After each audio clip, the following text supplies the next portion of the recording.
Welcome to Danville, California. Alon to say with Austin Oda.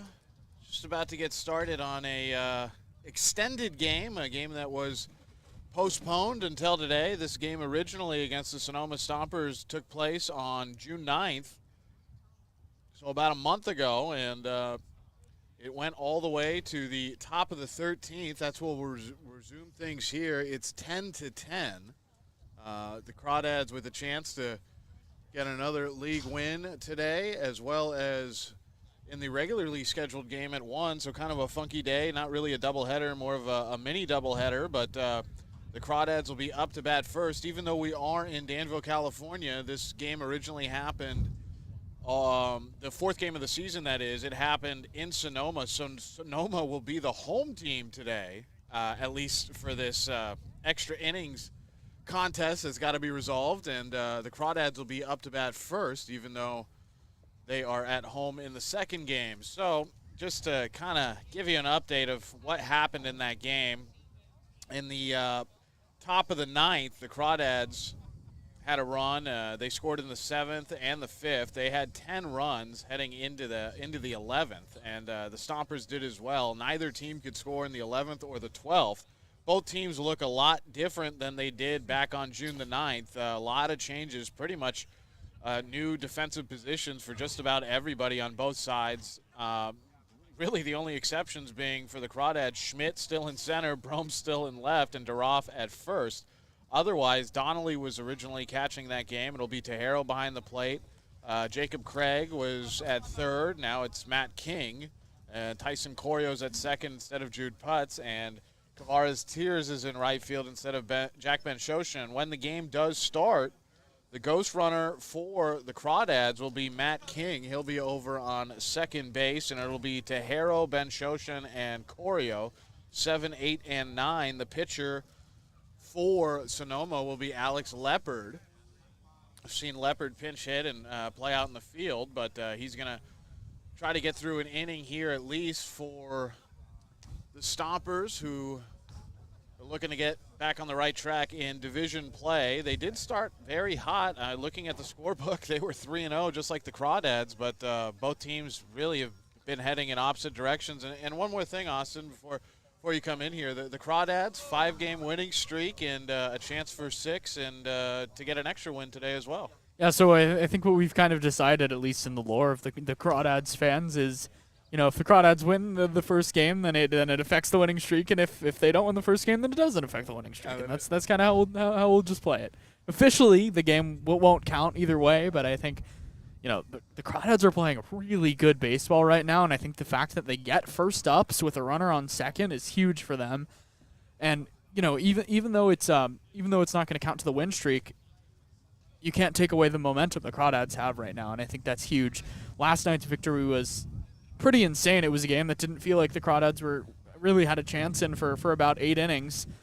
But the Dads are they're playing really good baseball. They're hitting the ball well. They're pitching well. They didn't make any errors yesterday for the first time in what feels like forever, and it feels like the perfect storm for the Crawdads right now. I'm excited to come to the ballpark every day and watch this Crawdads team play.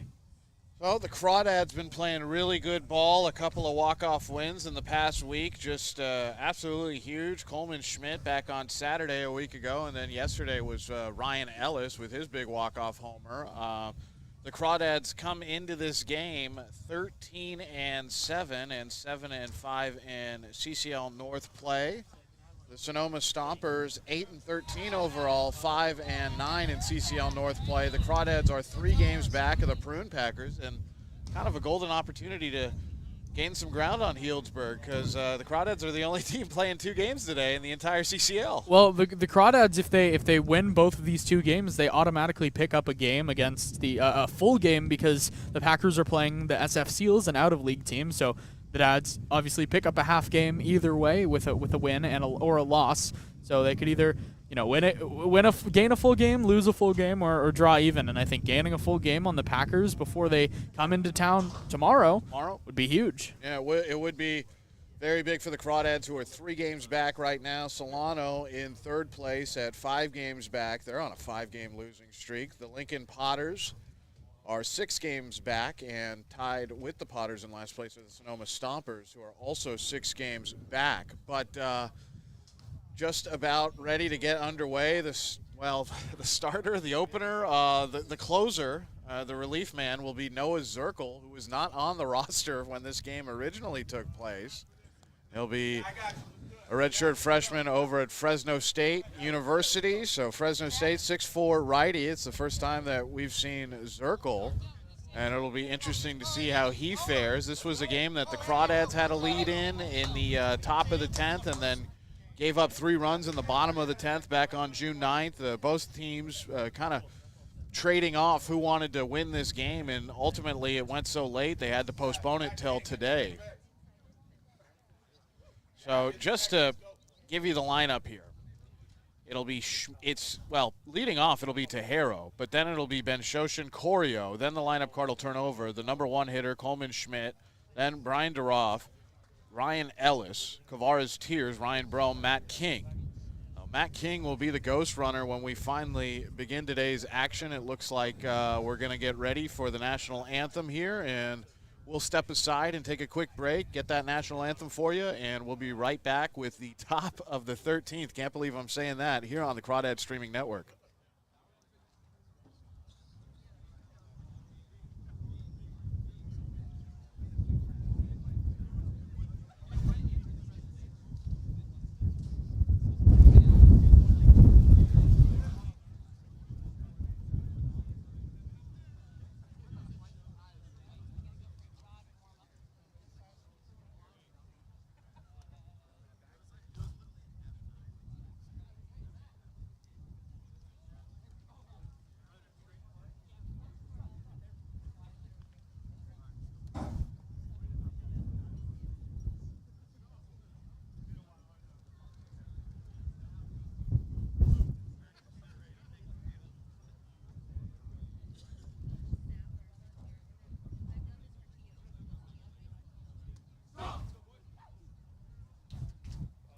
So excuse me there, we're not going to play the national anthem before this top of the 13th. That'll happen before the originally scheduled game at 1 p.m.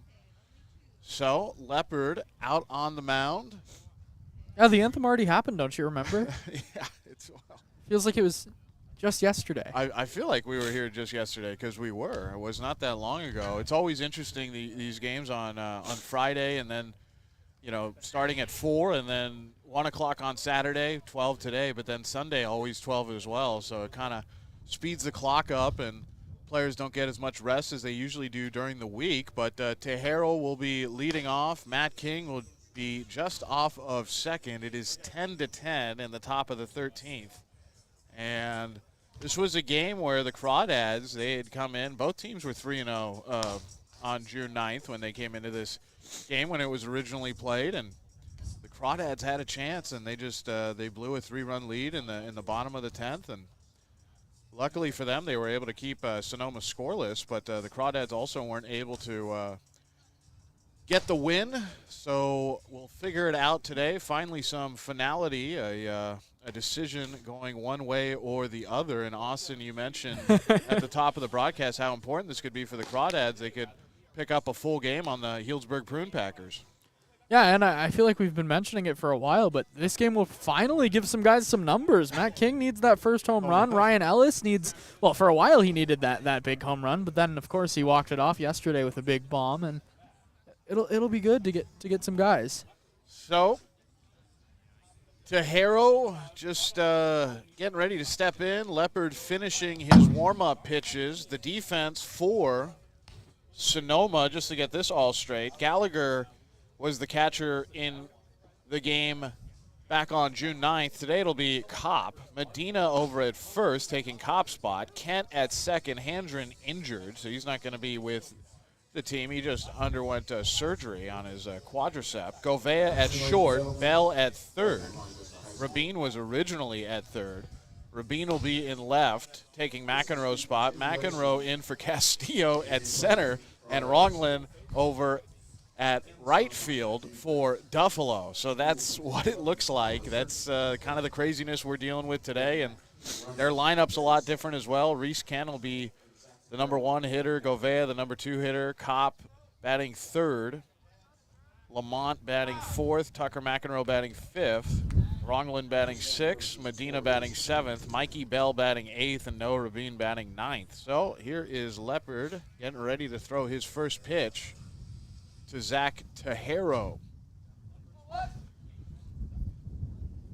King, not much of a lead, and Tejero already showing bunt here. So this is a strategy going to be employed by the Crawdads, it looks like, just to move that runner over as Leopard steps off and checks on King at second. But okay, going to try to manufacture a run here in a 10-10 ball game. Yeah, I really like this. Jack Ben-Shoshan on deck and Tyson Corio in the hole can both put the bat on the ball, and if there's a runner on third, I would not be surprised if that run comes home to score. So the lefty, Tejero showing bunt, and King about to take off. The throw back to second, and it's not in time. Matt King nearly gunned down over there by Davis Kopp. Boy, count is 1-0 as a pitch missed, but King was trying to get a head start there, and that pitch was way outside.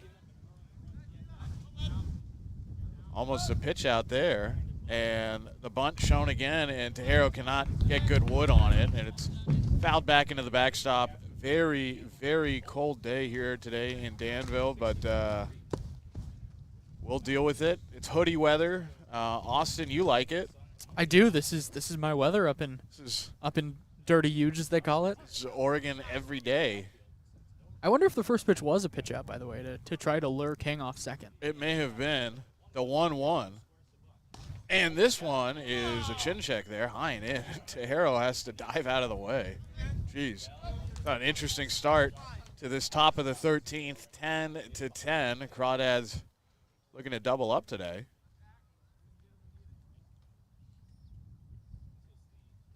King with his lead off of second. Leopard has his sign and fires, and Tejero not able to get the bunt down the third base line there, and he fouls it away. And now Tejero is probably going to have to swing the bat. Well, now the question becomes, do you still try to put down that bunt and try to move the runner over, and do you trust Zach Tejero to lay down a bunt, or do you slash or show bunt early and then pull back and slash? Or do you just swing away? And it looks like he's just going to swing away. Well, it looks like he's just going to swing, but we'll see. He's been showing bunt late the last few pitches. Here's the 2-2 to Tejero, and he will take here, and that's on the outer half for strike 3. An unproductive at bat for Zach Tejero. King not able to move over to third. That's a strikeout looking. Yeah, that's really tough from Zach Tejero, not being able to lay it down on 2 bunts and just unproductive, like you said. Yeah, just not what the Crawdads wanted there. Zach Tejero pretty reliable when you ask him to lay down a bunt, but not able to get the job done there. But Jack Ben-Shoshan, who finally got to play again yesterday, and now he's in here as the designated hitter. It'll be the lefty Leopard against the righty Jack Ben-Shoshan. Leopard looks back, and the delivery, and there's a big slider that misses high, and the count 1-0. Ben-Shoshan got to drive in a run yesterday, beat out a potential double play ball. It's good to see for him. First at bat, back in about a week. Leopard getting ready. Here it is, and Jack Ben-Shoshan fouls this to the right side out of play, and the count 1-1.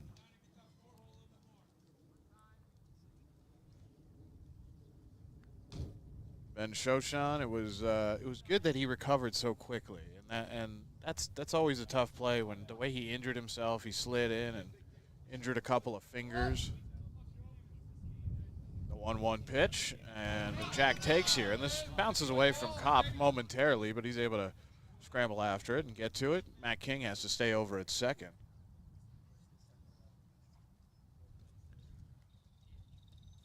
With that last strikeout, Leopard now has 6 on the summer, and he's officially pitched 3 innings now.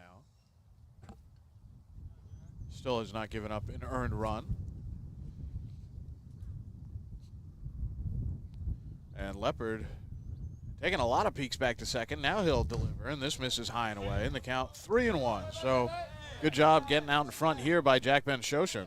A couple two-way players up in the batter's box and on the bump right now. Leopard, of course, an everyday center fielder. Ben Shoshan, usually a corner outfielder, but he dominated earlier in this game about a month ago. Yeah, both guys can pitch, play in the field, and hit. Leopard really has some wheels.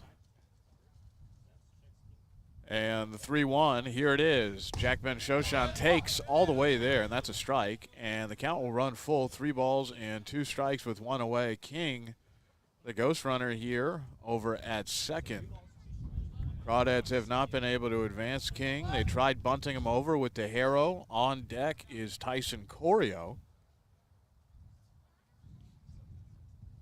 And that's nice to have a switch hitter in the on-deck circle as time is called here by Ron Masso. Don't know if this is the way it's going to be for the second game, but it probably will. Ron Masso behind home plate right now. Kate Hart over at first and Harvey Maxey at third. Those are the umpires today. And waiting for the payoff pitch is Ben Shoshan. The 3-2. Jack hits this right back up the middle, and rounding third is Matt King. He's on his way home. The throw home from McEnroe, and it is a good one, and King has to scramble back to third base.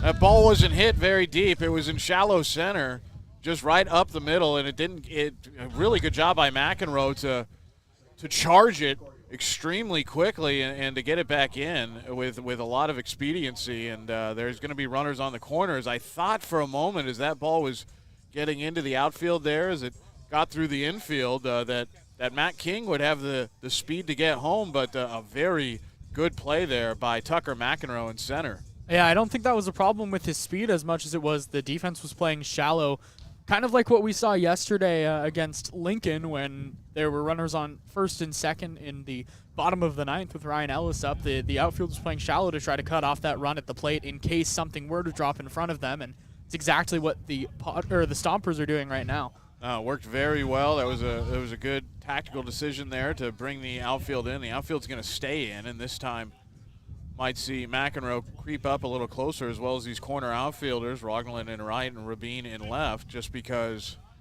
Matt King is over at third. So here's Tyson Corio with 1 away, runners on the corners, and it's 10-10. Pitch to Corio. Corio takes here. That's a strike on the inner half, and the count 0-1. And I wonder if we'll see Jack Ben Shoshan potentially on the move from first base to try to stay out of that double play ball. Corio's the guy that can put the bat on the ball really well. Maybe a little hit and run here with runners on first and third. He is being held on by Medina, but there's a big gap now left by Medina over there on the right side. Corio might go oppo here. This pitch misses high, and the count even at 1-1. It's cold. Well, it is weirdly cold. It's very, very windy. This game officially began at 6:08 on June the 9th. It might be the longest game in baseball history. It was about 100 degrees, I think, that night. The 1-1 pitch, and Corio just misses this here. Foul tips it into the cage, and the count 1-2. Yeah, I wasn't there that day. I did listen to that entire call, and it was brutal. That was not saying you had a bad call, no. of course. That was a tough one, man. That was a long, long game. We didn't get out of there until about 11:40 at night.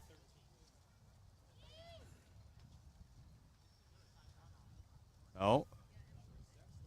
The 1-2 pitch. Jack Ben Shoshan is going to run. The throw from Kopp is a good one. Is the tag there? It's not. Wow, the tag missed by Govea. Yeah, the throw pulled him towards the left field side of the bag. He was reaching over, had to go to the backhand, and was unable to get it in. Ben Shoshan, kind of how he hurt his hand in the first place, was sliding in there. So, Matt King over at third. Jack Ben Shoshan slides in safely to second. It was a decent throw by Kopp, but Govea not able to place the tag. At this pitch, this misses low. And the count is now 3-2. A good job by Corio to discern that ball was going to be out of the zone. And he's going to see a pitch here. Alex Leopard, I'm sure, does not want to walk Corio and load the bases up, although that would give them an easier chance for a double play to get out of this. Yeah, but maybe not with Coleman Schmidt. I wouldn't want to face Coleman Schmidt with the bases loaded. We all know what happened the last time he did that. Not with Coleman Schmidt on deck. The 3-2 pitch to Corio. Corio takes. This is high. And that's a walk. So good at bat for Corio. The bases are now loaded. Corio at first, Ben Shoshin at second, and King on third. Really nice at bat there. He has such a good eye at the plate. He doesn't have a lot of power, but what he does do is he takes the ball the other way, and he works long at bats and good counts. He's really your prototype two-hitter. Corio has been so good. That's why he's in today in that 9 spot, at least for this bit of baseball that's being played here. The bases loaded. Coleman Schmidt at the plate. The pitch to Schmidt. This is a fastball that misses high, and the count 1-0. I got to think that Schmidt is going to be sitting on something middle, possibly middle outside, kind of belt high area, and just try to put a good whack on it. There's one away.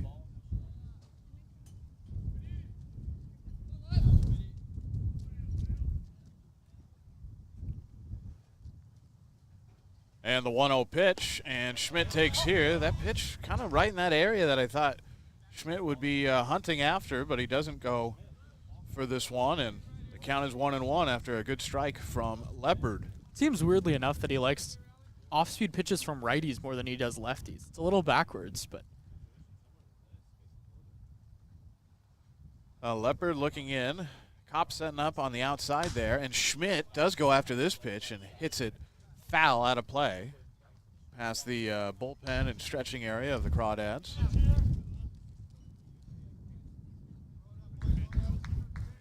Count a ball, 2 strikes, 1 away. It's 10-10 in the top of the 13th. Yeah, welcome in. Yeah, welcome in. So this game started at 6 a.m. No, I'm just kidding, everybody. This game is being continued from about a month ago.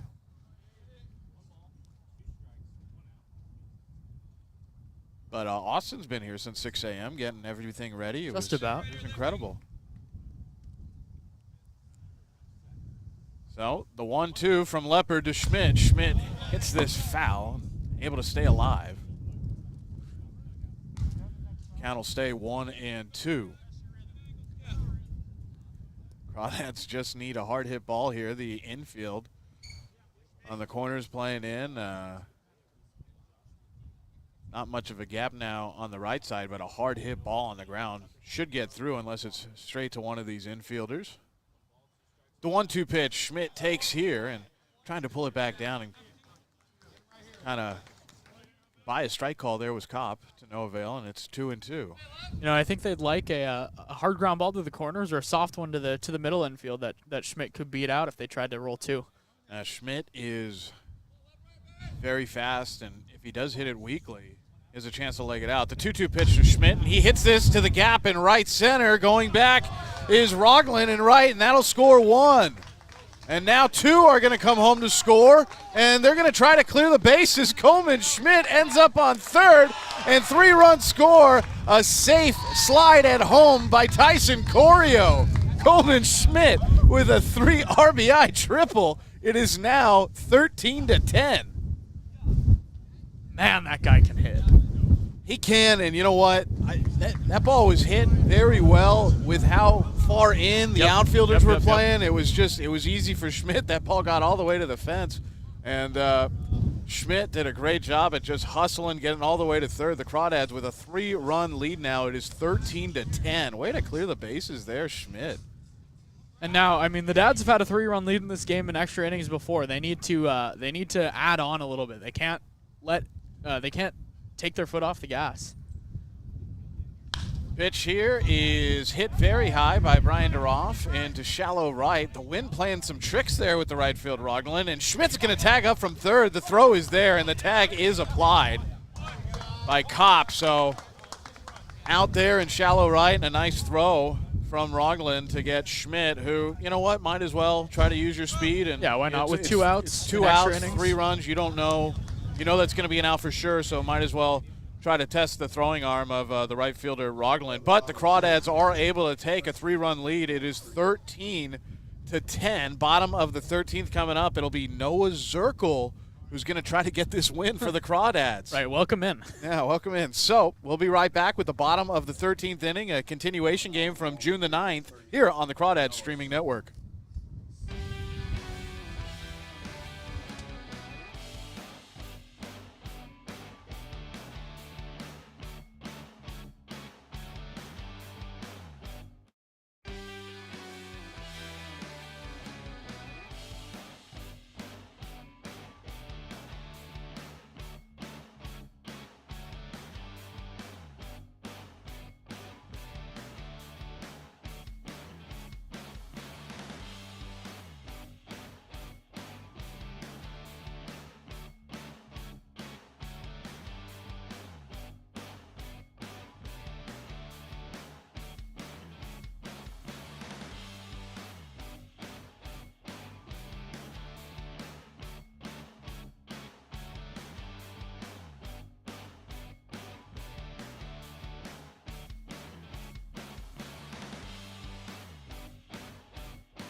Blustery day here in Danville, California, bottom of the 13th. Along to say with Austin Oda, the Crawdads just took a 3-run lead on Coleman Schmidt's 3 RBI triple. Outfield was playing in. He was able to get it over the head of the right fielder, Roglin. It'll be Govea, Kopp, and Lamonto for the Stompers, who are down by 3. Reese Kent over on second as the ghost runner, and Noah Zirkle is going to try to get this win. Welcome to the Crawdads. Yeah, welcome to the Crawdads. Going to try to get a win with a 3-run lead here in extra innings. Zirkle looks back to second. The righty fires. Big over-the-top delivery. Misses low and outside. In the count 1-0. The defense for the Crawdads. Tejero catching. Duroff over at first. Corio at second. King, the third baseman. Ellis at short. Brome in left. Schmidt in center. And Kavares Tears in right. Oh, Zirkle throws here, and this is right back at Zirkle, who catches in, then throws back to Ellis, and they get a double play. What a way to start your Crawdads summer, Noah Zirkle. You know, when it's going right, it's going right. And for the Crawdads, things are going right now. Reactions like a jungle cat. Noah Zirkle, wow. Flashing the leather and immediately knew what to do with it. Threw it back to the shortstop, Ellis, and they got Kent over at second. He just looked back at Govea and was like, I don't know, I caught it. Oh, there's 2 away. Welcome to the Crawdads, Noah. Welcome in, Noah. I want to get this win as quickly as possible and go take a snack break before the next game starts. Right, if he throws 3 pitches here, I mean, why not stay in for a game 2? Oh, here is Kopp. First pitch to Kopp. This is hit hard on the ground over to Ellis, and he boots it, man, right off the glove, off the heel of the glove for Ryan Ellis. That'll be an error on the shortstop. That's an easy play for Ellis all the way, and that one just kind of ate him up.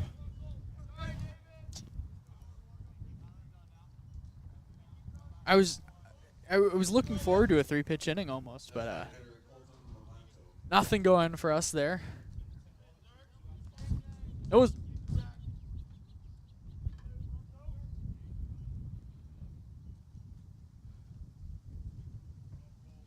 So, Lamonto gets a chance here. The runner on first. And that's a strike. Noah Zirkle does not look like a kid going into his freshman year. I know online it says redshirt freshman, but he was saying he's going into his freshman season this year. His freshman season. He'll be Just graduated high school. Be a Bulldog over at Fresno State. This pitch bounces up to Tejero. I count 1-1, but yeah, he's an imposing figure there on the mound. 6'4", 240. There's 2 away. The Crawdads trying to finally lock up this victory. The 1-1 from Zirkle. This misses in. And that actually hit Lamonto. It did. It must have just grazed him right on the forearm. Lamonto going with the hoodie underneath the jersey look today. He'll trot on over to first. So there's 2 runners on, and the tying run comes to the plate. That'll be Tucker McEnroe. So who would have thought that, Danville, California, a couple days before the 4th of July, we'd be in hoodie weather?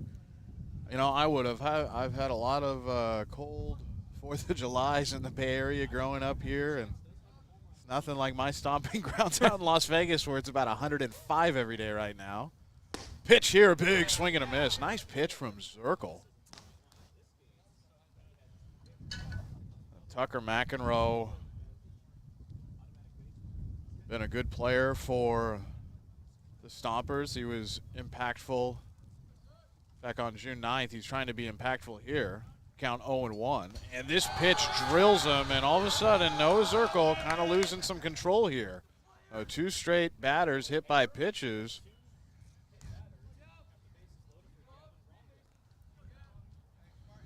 Kopp advances to third.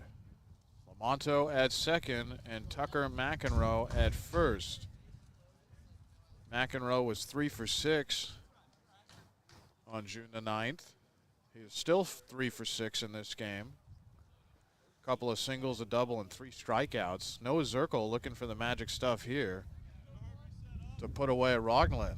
Just 1 out. All he needs, 1 out. All he needs is 1. Thought he got it with the ground ball to Ellis, but tough play by Ryan Ellis up there. Always takes a little bit to get into a game, and I think that's kind of the struggle of starting in the 13th. I agree with that, and especially with the ghost runner there, and already got to be on your tippy toes. So the bases loaded, the pitch to Rongland, and he takes here. That's a strike. Count 0-1. So Zirkle thought he had out number 3 when that ball was hit over to Ellis, but muffed it did Ryan. The 0-1 pitch, this misses low.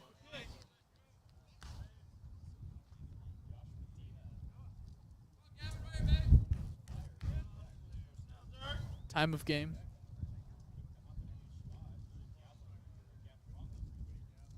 The 1-1 pitch.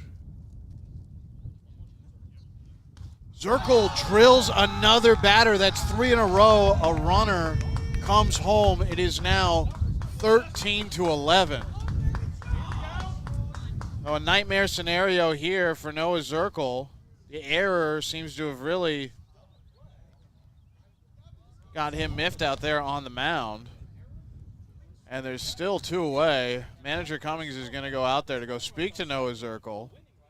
Adriz Zani quickly starting to get loose. He is getting warmed up as fast as he possibly can.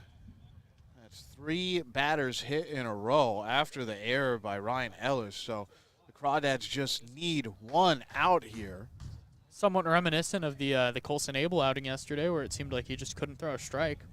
Yeah, walked a runner in. That was tough for Abel. And Noah Zirkle, a young kid, his first appearance in the CCL this summer, and he's going to have to grind here and try to get an out. It's going to be Medina up at the plate.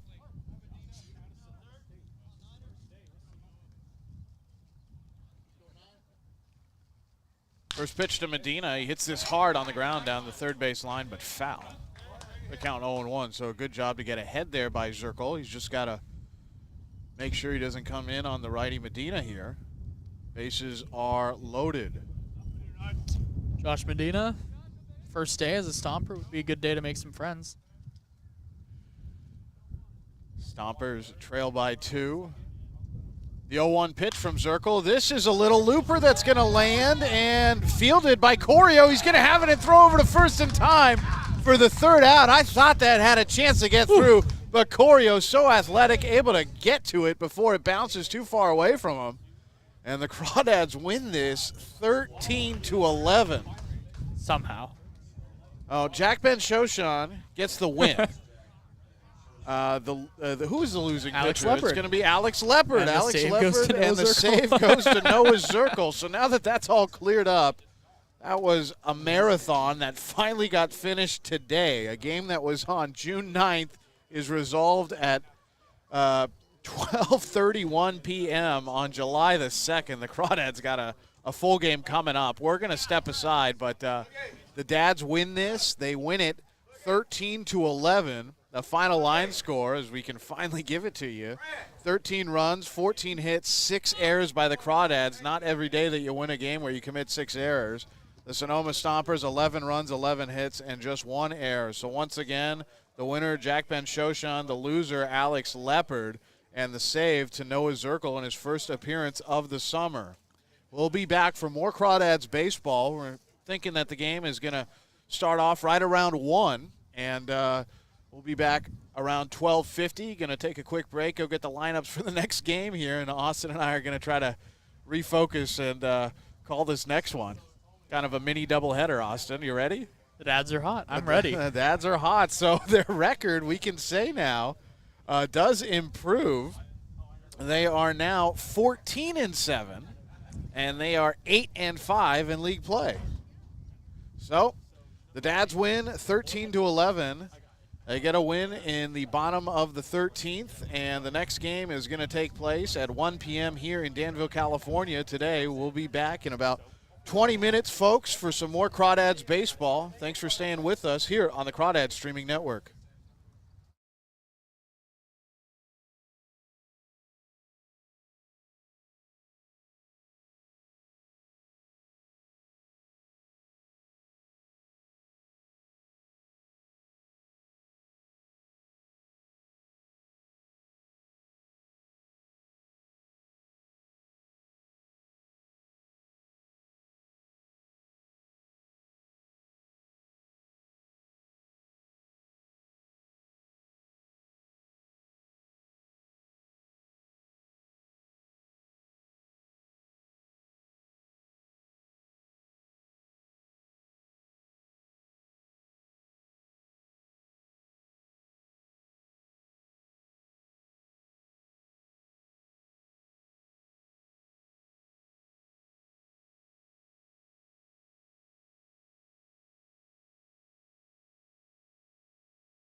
A breezy day here at Monte Vista High School.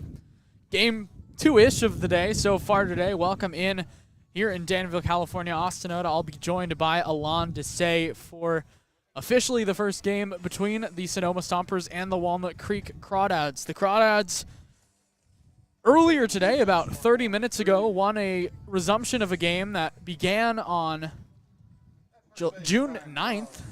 A long while ago, and they won that game 13-11 in 13 official innings. Jack Ben Shoshan got the win. Noah Zirkle, his first appearance, got the save. And it was a really good win for the Dads, who improved to 14-7 officially, looking to extend their win streak to 6 games, which would be a season high so far. Hollis Fanning will be the man on the mound to do it.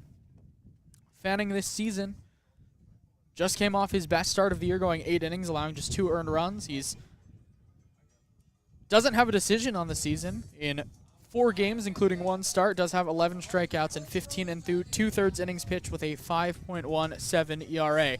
The lineup for the Stompers, who will be going up against the Crawdads today: Alex Leopard in center field leading off. Alex Gavea, the shortstop, hitting second. The Alex is atop the Stompers lineup as per usual.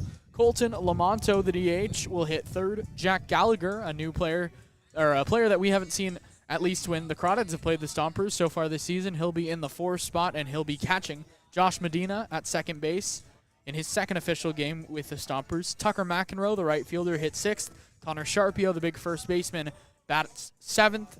Davis Kopp, normally behind the plate, but he'll be at third base. And then Reese Kent, the left fielder, bats 9th. We're about to get set to get started here. Hollis Fanning tossing his final warm-up pitches. The big 6'7" right-hander out of the University of Tennessee. Features a really good fastball. He can also go with a cutter, slider. We think of it a little bit more of a slider, but in the wise words of Hollis Fanning, whatever the pitcher calls it, that's what it is. Hollis calls it a cutter, so it's a cutter.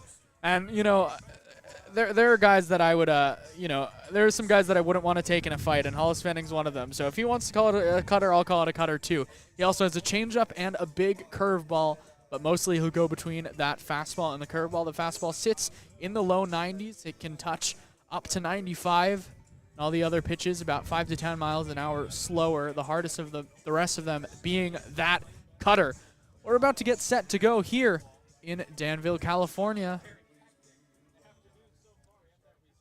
Hollis Fanning taking the bump. Big righty. You can tune into our Instagram page to see the Craw Talk episode that was filmed with Hollis Fanning alongside myself the other day, discussing Hollis Fanning's left eye. He was blinded in his left eye in his sophomore season of high school. The first pitch of the day is just off the outside to Alex Leopard. First pitch, 1:06 p.m., so a little bit tardy, but as I always say, it wouldn't be the CCL if we ran on time.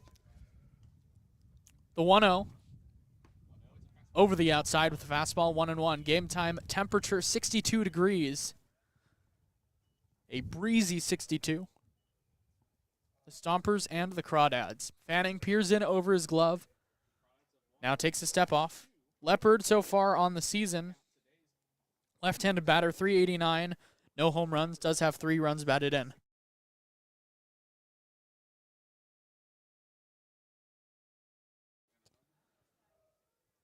Fanning takes a meeting with his catcher, Zach Tejero. Tejero now retreats back to his position behind the plate. Alex Leopard dons the number 39. The Stompers in their road grays, blue helmets, blue lettering. The 1-1. Leopard swings over the top of a good cutter, fouls it behind the plate. 1-2. The Crawdads in their gray tops with red lettering, white pants, black socks, black hats. Fanning ahead in the count, 1-2. Fastball off the outside, 2-2.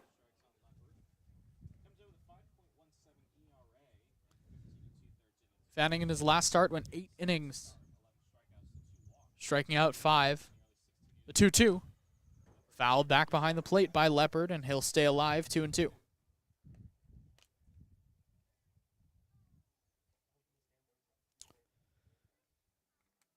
Last start was against the Arroyo Seco Saints in the miraculous Grand Slam, walk-off Grand Slam by Coleman Schmidt.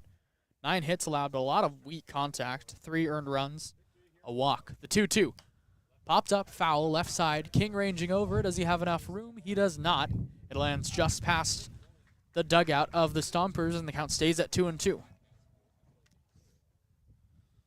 Hollis Fanning went very deep, 8 innings in his last start.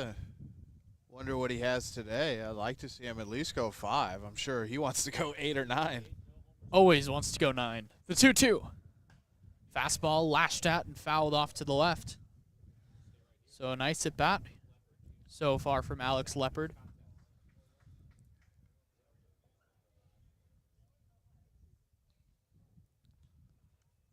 Fanning peers in over the glove. Now delivers. Change up over the inside edge. Strike 3 called. Nice start for Hollis Fanning for the first out of the inning. And a good job, too, of keeping Leopard off the bases, because we've seen what he can do with his speed. He's very, very fast. Saw that up in Sonoma recently, and just a good guy to take care of. Now Alex Gavea, the hitter, righty, hitting .310, no home runs, 7 runs batted in.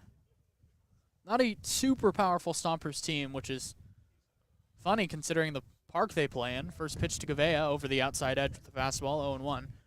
Their ballpark is only about 290 feet to straightaway left field. The 0-1 to Gavea. Fastball over to the right side.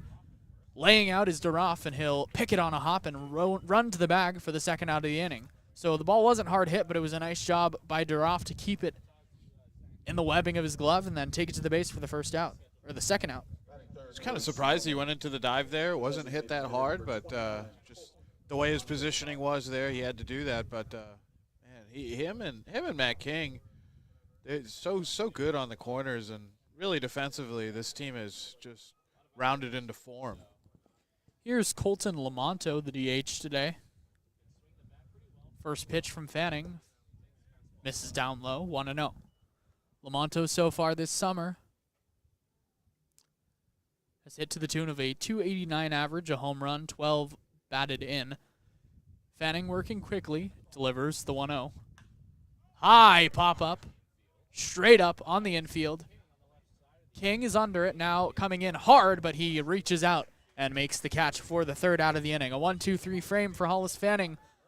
We'll head to the bottom of the first. 0-0 the score. The Crawdads coming up here on the Crawdads Streaming Network.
Back here in Danville, California, a quick 1-2-3 inning for Hollis Fanning, and now the Crawdads bats will come up. They'll be facing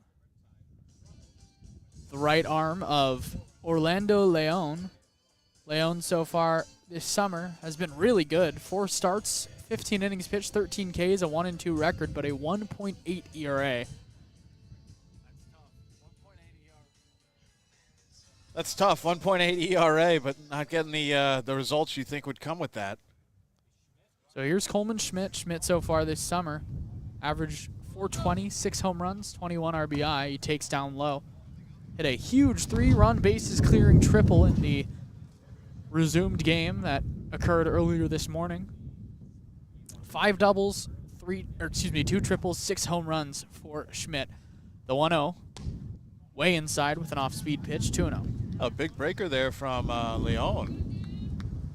Wonder if he'll try to go to that on the outside to some of these righty hitters as the game goes on. Schmidt ahead, 2-0. Leon delivers a fastball inside, ball 3. Schmidt doesn't walk a lot, only 5 times so far this summer. Also has been hit 4 times, and he does strike out a lot, 19 of them.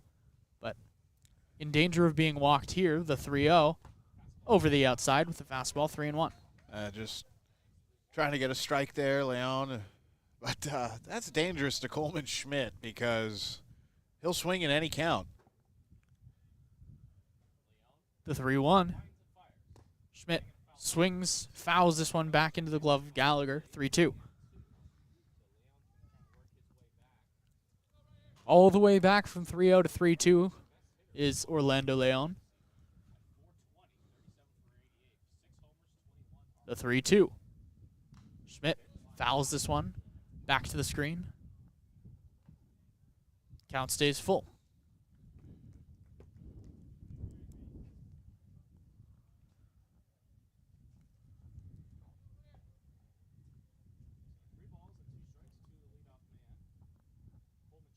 The full count pitch one more time. Schmidt flips this one softly to second base. Ranging over is the second base, Medina. He's going to sling it over to first in time for the first out of the inning.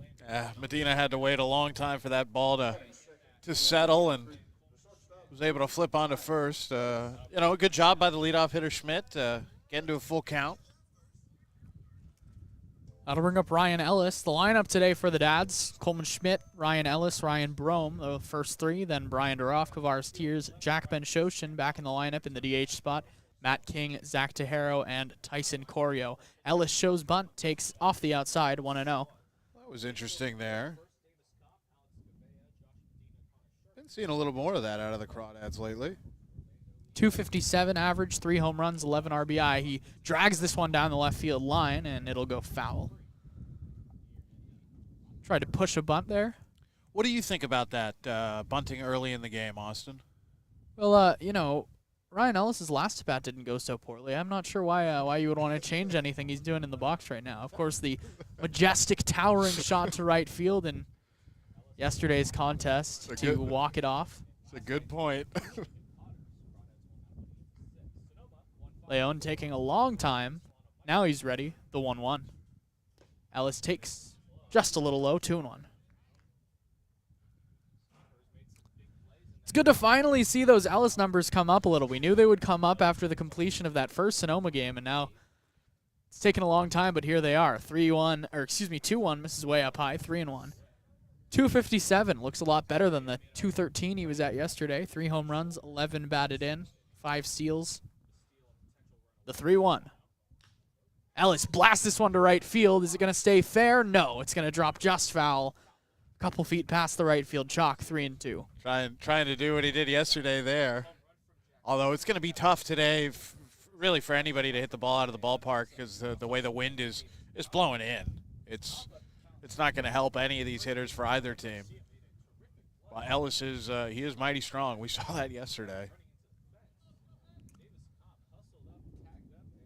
Now 3-2 count to Ellis. This is where he did his damage yesterday. Leon comes set and delivers. Ellis takes in the dirt, ball 4. Nice at bat from Ryan Ellis, and the Dads have a base runner. Kind of tough for Leon already. First two batters he faces, it gets to a full count situation. And was able to get Schmidt grounded out 4-3, but this time Ellis just shows a good eye and did go after a pitch that he liked, just fouled it, but good result there. Here's the left fielder, Ryan Brome, 397 average, a home run, 21 runs batted in, 18 walks, and another number that'll surely go up with the completion of some games. Ellis dances off first. The first pitch to Brome is a changeup over the outside edge, 0-1. And Brome's just hot as a pistol right now. Yeah, he crushed the ball last night against Lincoln. 2 for 5 with a double. 3 runs batted in. The 0-1. Leon not even looking at Ellis. Delivers. Brome fouls it off to the screen. 0-2. That's kind of interesting there for him not to even check on Ellis, who is fast enough to take a bag on you. And Ellis was kind of dancing there, just trying to read how Leon's going to treat this. So well behind in the count now is Ryan Brome in left field today. Pickoff move, and they got Ellis picked off. He's going to go to second. Sharpio's going to try to throw to second in a pickle. Gouveia fires back to Sharpio. The tag is there, and Ellis is gunned. So 3-6-3, 1 to 3-6-3 is the put out there. A pickoff move, and they just had Ellis dancing. They did, and I almost wonder if they baited him into that, because as soon as he got on base, Leon was acting like he didn't even care. The 0-2 to Brome. Fastball misses down, 1-2.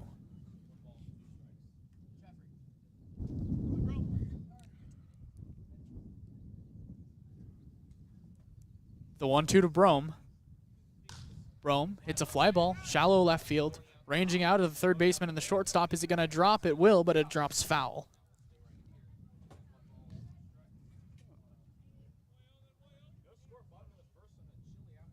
One and two is going to be the count to Ryan Brome when he gets back to the box. Nothing to score early here in Danville. Brome, big left-handed batter out of Texas Tech. One thing I like so much about this Crawdads lineup, especially over the past 2 or 3 weeks now, about 2 weeks, is it's just so stacked 1 through 4. You got your 4 best hitters on the team right now. Well, besides Donnelly. Ellis, though, I mean, you can arguably put him up there, especially with what he did yesterday. The 1-2 to Brome. Fastball just off the outside. 2-2. Well, we've noticed that, out of the first 5 to 6 batters, Schmidt's always going to lead off, and then you have to deal with Brome and Duroff, and usually Donnelly, who's not in today, getting the day off. The 2-2, Brome crushes this one to left. Going back is Kent, and he's going to reach up and make the catch about 20 feet shy of the warning track. The Dowds get a base runner, but Ellis is picked off. No score. We'll head to the top of the second here on the Crawdad Streaming Network.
Top of the second inning here in Danville, California at Monte Vista High School. Austin Oda and Alon Desai are on the call. The Dads and the Stompers. I think I called Link and the Stompers maybe 4 or 5 times yesterday. I had a rough day. You know, the one that always crosses me up is Solano and Sonoma. Right. Not in terms of the team names, but No. in terms of the location. Absolutely. In terms of, yeah, both S's, both with an O. It's tough for me. No score. Jack Gallagher, Josh Medina, and Tucker McEnroe to hit for the Stompers.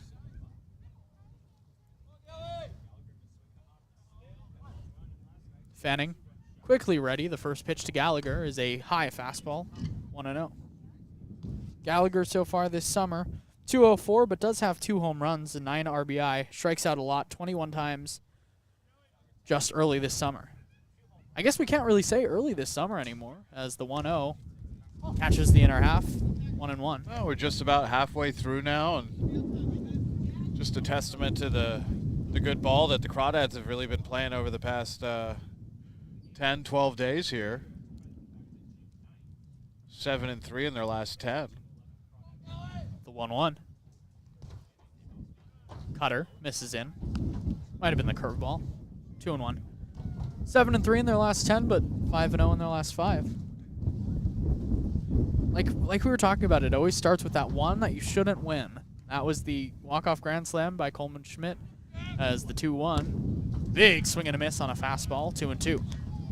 He runs that curve in and then goes right to that same spot with a fastball just a little higher up and totally crossed up Gallagher. I love the way Hollis Fanning goes about his business on the mound. Fanning peers in. Tejero sets on the outside, the 2-2. He goes away. Pop up, center field. Schmidt ranging to his right now comes in and makes the catch for the first out of the inning. Ball is just not going to carry today. That wasn't going to go that deep anyways. It was kind of hit off the end of the bat and a little under it, but I think this has potential to be a game where stolen bases and legging some ground balls out are going to be pretty important, because right now the ball just doesn't look like it's going to fly unless someone really squares one up. Here's Josh Medina, who swings over the top of a fastball, 0-1. Medina officially 0 for 6 this summer with 3 strikeouts. The 0-1. Lines this one to right. Tears ranging hard over. He's going to go into a dive, and it's going to get past him and into the corner. Tears is up and running, but so is Medina. He's going to take a wide turnaround second. He's going to try to head for third. The throw comes in. Ellis cuts it off. And the first hit of the summer for Josh Medina is a 1-out triple. I don't mind that. Tears going for the dive there to get the out. It would have been a really spectacular catch, but the way the Crawdads have been playing, I mean, feeling confident out there, go for it. It is a triple, but you got the right man on the mound to try to get yourself out of it. It'll bring up Tucker McEnroe's 264. A home run, 9 RBI, 21 strikeouts, and just 72 at-bats. A lot of strikeouts up and down this Stompers lineup, led by Davis Kopp with 25.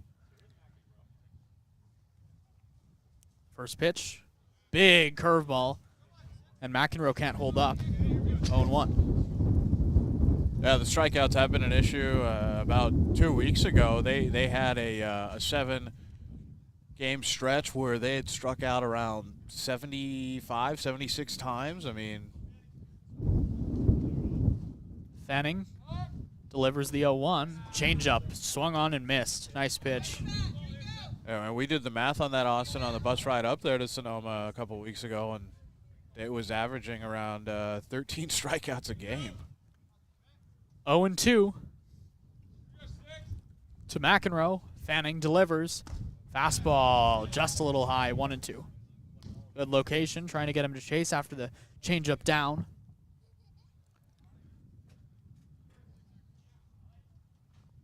Fanning asks for a new sign, now sets below the belt. From the first base side of the rubber, Tejero sets on the outer edge, and that's where he goes. Curveball struck him out swinging for out number 2. And now, you know, that was a 1-out situation where a fly ball might have done the trick, but now that is no longer the case. Connor Sharpio now the batter. Sharpio 235 average. Pair of home runs, 6 RBI. Got a lot of pop, 2 home runs and just 36 at bats. First pitch. High chopper to short. Ellis picks it on 2 hops. Fires to first in time. Hollis Fanning escapes the small jam with a 6-3 put out for the 3rd out of the inning. No runs, a hit, no errors, and the Stompers leave Medina stranded on 3rd. We'll head to the bottom of the 2nd. 0-0 to score here on the Crawdads Streaming Network.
Bottom of the 2nd inning, Brian Duroff, Kavars, Tears, Jack, Ben, Shoshan to lead it off for the Crawdads. Still on the mound is Orlando Leon, a long, lanky righty.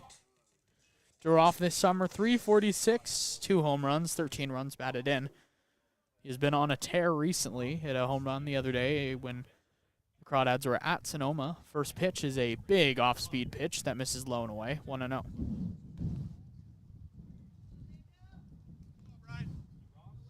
Brian Duroff, 2 hits yesterday against the Potters, the 1-0. High drive, left center field. Ranging back is Kent and Leopard, and Kent's going to have it drop off the tip of his glove. He can't find it. Duroff's going to be into second with a stand-up double. Man, the ball is not going to fly here today. That would have been a home run yesterday, just about any other day out here in Danville, but the wind just blowing straight in, and Duroff able to put a charge into it, and it just off the glove there of Kent.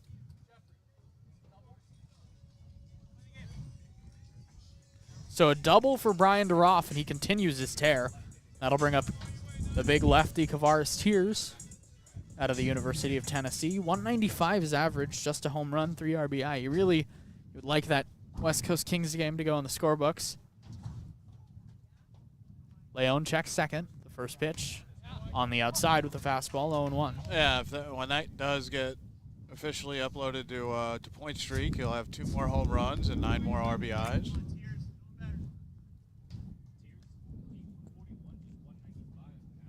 Leon sets directly at the belt, pitching from the center of the rubber. Checks her off twice, now fires just inside with the fastball, 1-1.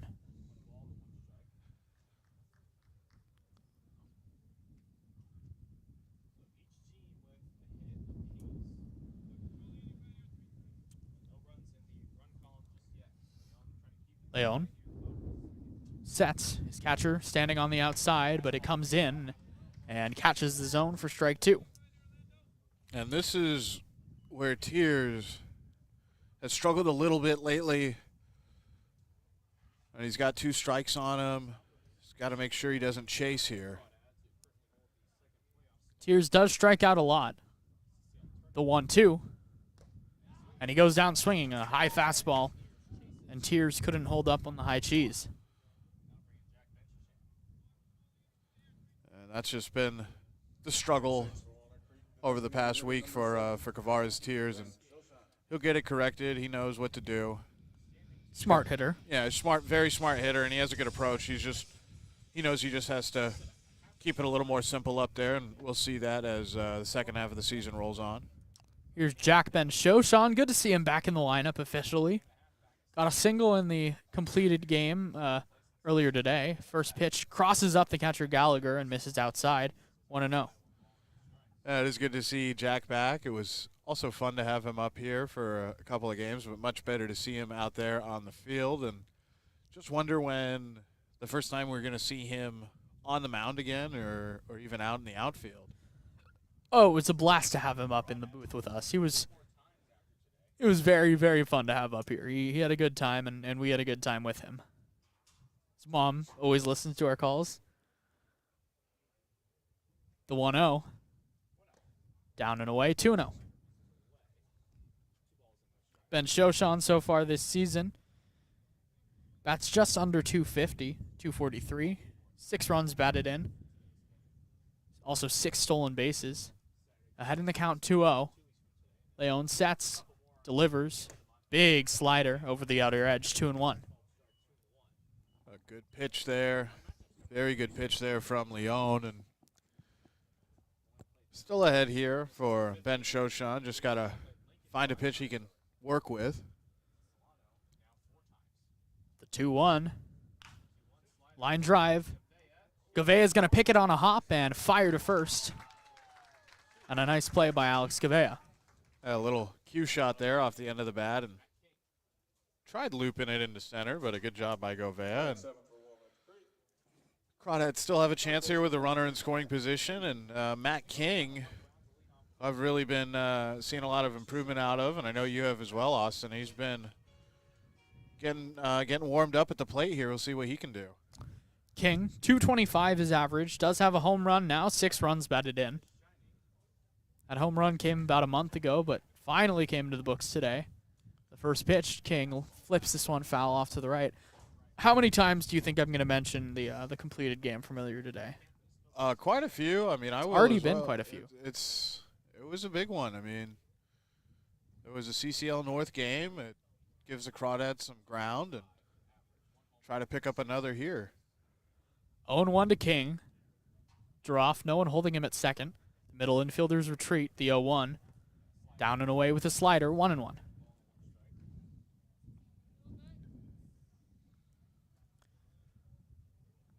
King began the season playing primarily shortstop, but has really settled in at the hot corner. Looks really comfortable over at third, and he's told me he's more comfortable playing there. The 1-1. King pops it up behind the screen and out of play. Slaps his bat. Thinks that was a pitch he could have done damage with. Yeah, it was a good one to hit for Matt King, but have to try to stay alive here. Matt King, of course, Conference USA freshman team this season. Behind 1-2, Leon deals. Slider misses down and away. A little bit of a harder slider there from Orlando Leon. Oh, he's got a good one and thrown a few balls with it, but it is keeping some of these hitters off balance, I think. Deuce is wild. King takes a slider just inside. Ball 3. Stompers were stomping off the field, but nothing doing there. That was a very good pitch, and I don't know if I'm Leon. I know it's a full count here, but you might want to go with that same pitch if you can locate it. The 3-2. Fastball off the outer edge, ball 4. Leon walks his second batter of the day. Duroff now stands on second. King on first, and it'll bring up Zach Tejero. 0-0 the score here in the bottom of the second. It'll be good to see Zach Tejero also get to swing the bat here from the get-go. He tried laying down a bunt about an hour ago. .222 is average, 8 runs batted in. Leon sets above the belt, takes a deep breath, now delivers. First pitch over the outside with a fastball, 0-1. That looked further into the that outside half than the pitch to Matt King. That was called the ball on 2-2, but called a strike. So 0-1 to Tejero, the lanky left-handed batter. Leon fires. Tejero flips this one into left field. That'll drop in front of Kent. Rounding third and heading home is Duroff, and he's going to score an RBI single for Zach Tejero, and the Crawdads lead it 1-0.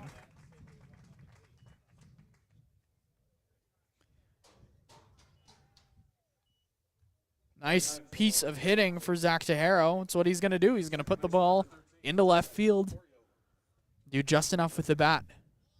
Thought he was going to maybe do that with the first pitch he saw, but a good job. Just kind of flip that one into shallow left, and having a little trouble out there was Reese Kent to field it, and Duroff wasn't going to stop no matter what. Now Tyson Corio, the second baseman. High chopper, second base side. Medina over. He takes a while to field it and has to hurry, but fires just in time to first for the third out. The Crawdads pick up a run on a pair of hits, no errors, and they leave 2 runners on base. Now 1-0 the score when we head to the top of the third here on the Crawdads streaming network.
Top 3 here in Danville. The Walnut Creek Crawdads are leading 1-0 over the Stompers of Sonoma. Hollis Fanning, 2 shutout frames for him so far, and he's looked really good. Only given up 1 hit to Josh Medina, a sinking line drive to right field that Kavaris Tears attempted to make a dive for, but it got out of his reach. Sonoma will have Davis Kopp, Reese Kent, and then the top of the lineup for Alex Leopard due up here in the third inning.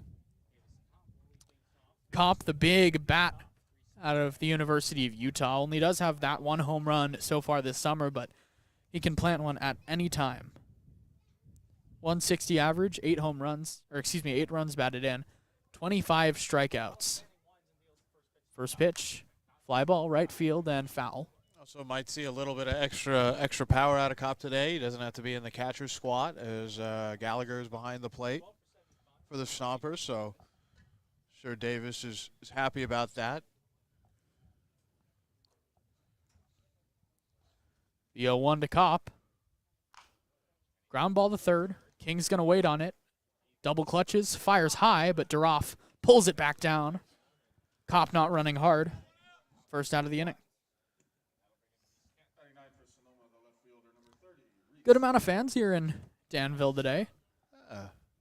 Good to see some people come out. We got the popcorn machine going, the snow cones, some awesome merchandise on sale as well, especially that red Crawdads hat. I love that I really like the red one. It looks good. I wonder if we can convince manager Cummings to let them wear some other ones out on the field. First pitch to Kent is on the outside with a fastball at 0-1. Reese Kent so far this summer, 152 average, just 3 runs batted in, has struck out 20 times in just 46 at bats. The 0-1 misses low. Oh, maybe the red cap when they wear the red jerseys. That would look pretty flashy. Yeah, I like that. I like the red jerseys a lot. The Crawdads have some good drip. The 1-1. Fastball just a little low, 2-1. And it looks even better when they get to where the home run chain, the crawdad chain. The photo of Ryan Ellis that went up on our Instagram last night with the home run chain, the walk-off, it was pretty amazing. The 2-1. Fastball, called strike 2. Not sure where that hit, but it did. Hollis will take it, and Ellis was soaking wet as well, and it was starting to get cold outside. Fanning delivers the 2-2. Fastball just off the outside edge, 3-2. That was a good pitch there from Fanning, and might be a good spot to go to that cutter. So now Fanning in a 3-2 count to the 9-hitter. Not a guy you want to walk. The 3-2. Fastball just a little high, ball 4. So a 1-out walk for Reese Kent, and the lineup card will turn over for Alex Leopard.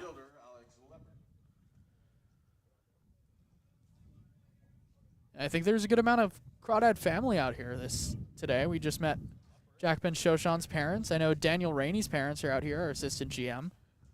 Got to talk to them before the ball game. Alex Leopard 0 for 1, struck out looking in his first at-bat. Kent gets his lead off first, the first pitch. Just off the outside edge with the fastball, 1-0.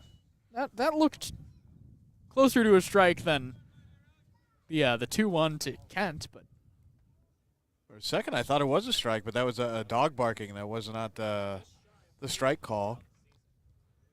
1-0 to Leopard, pickoff move, but back in safely is Kent.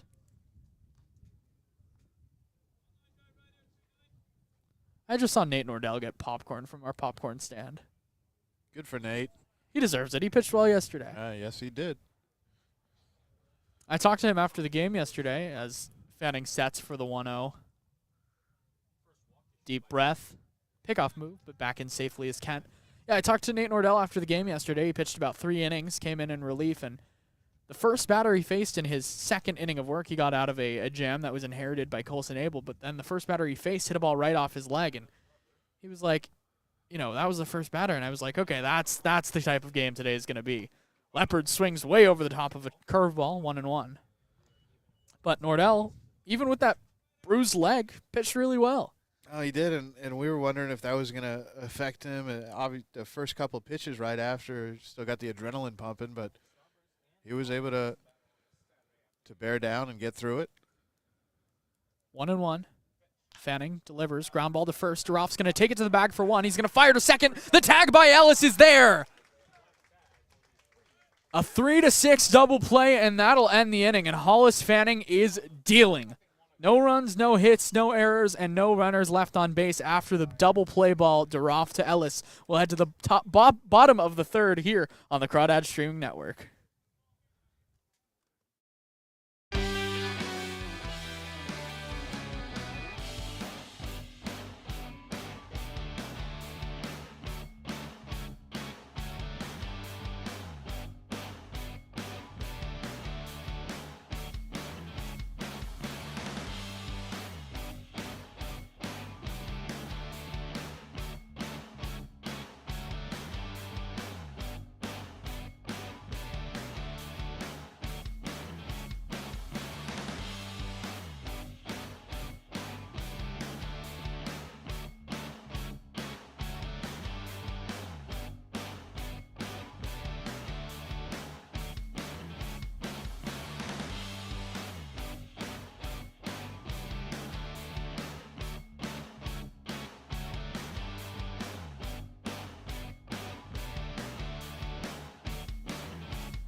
Dads are up 1-0, and they'll give the bat to the top of their lineup. Coleman Schmidt, Ryan Ellis, and Ryan Brome against Orlando Leon. Coleman Schmidt 0 for 1, grounded out slowly to the second baseman Medina in his first at bat. Schmidt, I think, has my favorite walk-up music of probably anyone in the CCL. First pitch. Big hanging slider over the outside edge, 0-1. He's also got a great walk-up song to get us copyright struck as well on YouTube, so I'm always monitoring the levels. I was wondering why you do that. That makes so much more sense now. The 0-1 to Schmidt. Curveball misses up high, 1-1. Yeah, that makes a lot more sense now. Man, the wind today, boy. Leon working from the windup, the 1-1. Schmidt, fly ball right field, foul. Over into the, or actually right outside the Monte Vista softball field. 1-2. If Schmidt is able to power one out today, I mean, it might be having an argument for he's one of the strongest hitters, just strength-wise, in the CCL. The 1-2. Outside, ball 2. Yeah, I think that would give him a good case. I know the CCL does a prospect game. What about a home run derby? I would want to see Coleman Schmidt in a home run derby. I've thought about that in the past. I thought that would be really, really interesting. Get all the big crushers in the CCL. The 2-2. Schmidt, fly ball right field, foul again. But I don't think of Schmidt as really a home run derby hitter. Like, you know, he doesn't have that big power hitting build. You don't think of him as an Aaron Judge. He's more like similar build to Adam Jones almost. Just really, really good athlete. And great eyes. The 2-2. Foul ball to the right again. And I love when Schmidt does this, when he fights off some pitches and really tries to force the pitcher to give in to him, and then it's just a question of whether he's going to strike the ball or not. A terrific mistake hitter is Coleman Schmidt. The 2-2. Fastball fouled back to the screen again. That was a tough pitch there, too, right in on the hands, and Schmidt able to fight it away. Ryan Ellis waits on deck. Noted catcher Ryan Ellis, of course. I do wonder if we'll see him catch, but now with McKenna being here, I don't think they'll need to go to Ellis ever, even in an emergency situation. And Andrew McKenna was tremendous yesterday behind the plate. He was outstanding. The 2-2 one more time. Schmidt, high fly ball to left field. Kent going back. He's at the track, and he's going to watch it soar out of here.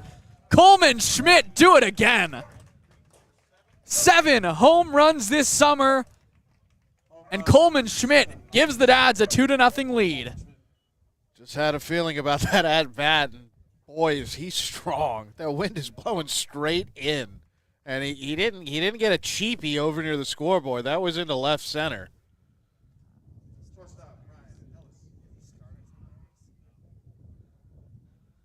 2-0 now, the Crawdads lead.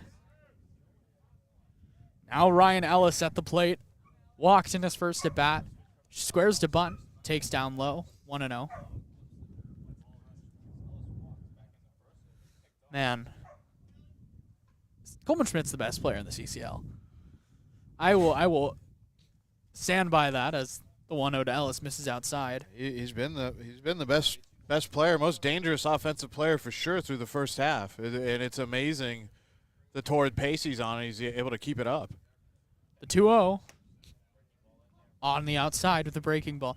You know, at first I thought it might have been a little flukish with Coleman Schmidt. You know, he strikes out a lot. He doesn't walk. He's not a big guy. Maybe he just caught a couple barrels as the 2-1 to Ellis goes behind him with a fastball, 3-1. But the sustained success for Coleman Schmidt, I mean, he just continues to hit. It's been a joy to watch, and clutch moments, any count. I mean, it's just amazing. The 3-1, Ellis flies this off to the left, foul. And Ryan Ellis is going to see a pitch in his new favorite count, a 3-2 count.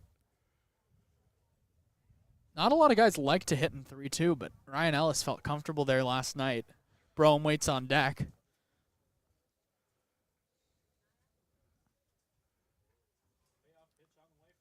The 3-2. Ellis flips this one foul off to the left again. You know, that Coleman Schmidt home run, probably about, 30, 40 feet to the right of the grand slam he hit, the walk-off grand slam? Yeah. Just a week ago. He's a Saturday hitter and also a Sunday, Monday, Tuesday, Wednesday, Thursday, Friday hitter. 3-2. Ellis takes ball 4 outside. Second walk for Ellis today. Getting that OBP up, trying to, he's taking the Ryan spot of walking. Ryan Brome, usually a walker, but Ryan Ellis taking that title today. Mentioned that Ellis doesn't mind hitting a 3-2 count. Brome's favorite count's 3-0 because he knows he's probably going to get ball 4. Now see Mike Nunez come out to try to settle Leon down, who thought was pretty comfortable for the most part. And in the second, he had to face 6 men, but Schmidt really breaking up any kind of rhythm that he may have had on the mound there with that big home run to left center. 2-0. Mike Nunez back to the Stompers dugout.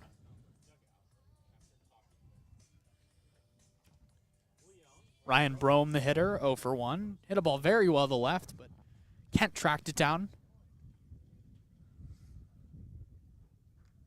Ellis now leads off first.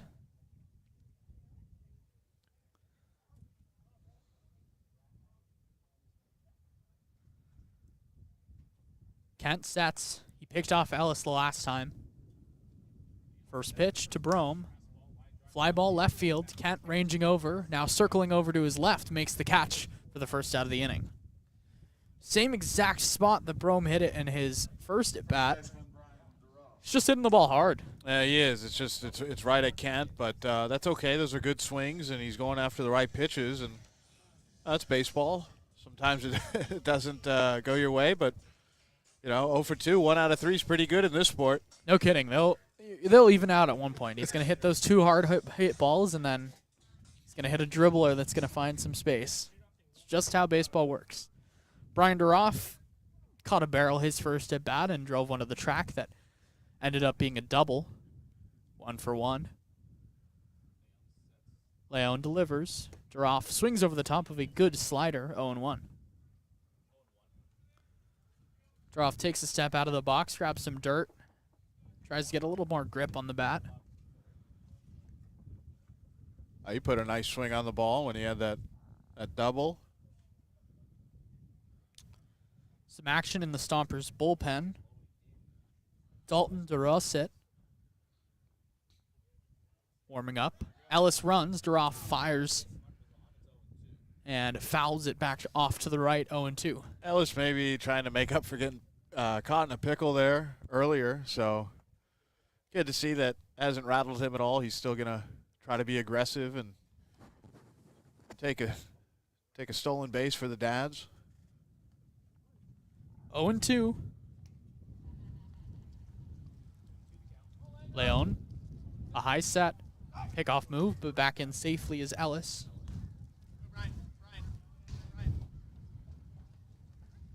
It is fascinating to see some warm-ups already happening for the Stompers.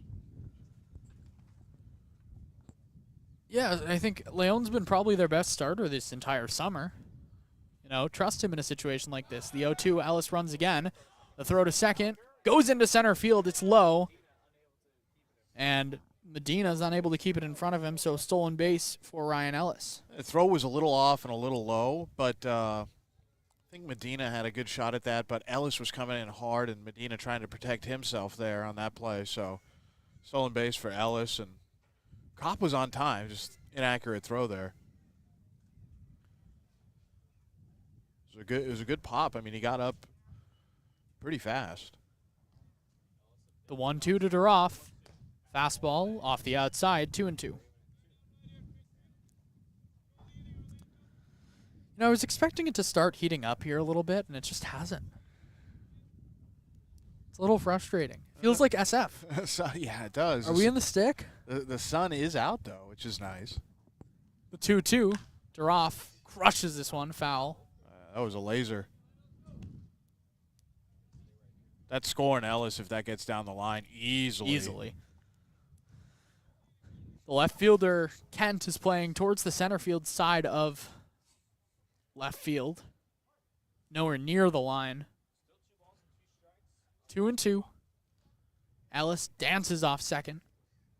The 2-2. Draw off. Line drive. Shallow center field. Is it going to drop? It does in front of the diving Leopard. They're going to send Ellis. He's coming around third. The throw home from Kent is cut off, and Ellis is going to retreat back to third.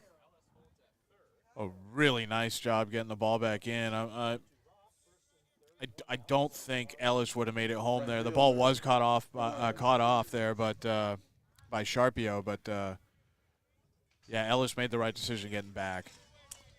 Now Kavaris Tears, 0 for 1 with a strikeout on the day.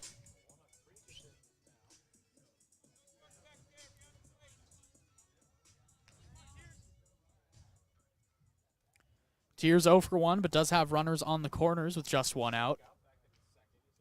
Duroff on first and Ellis on third.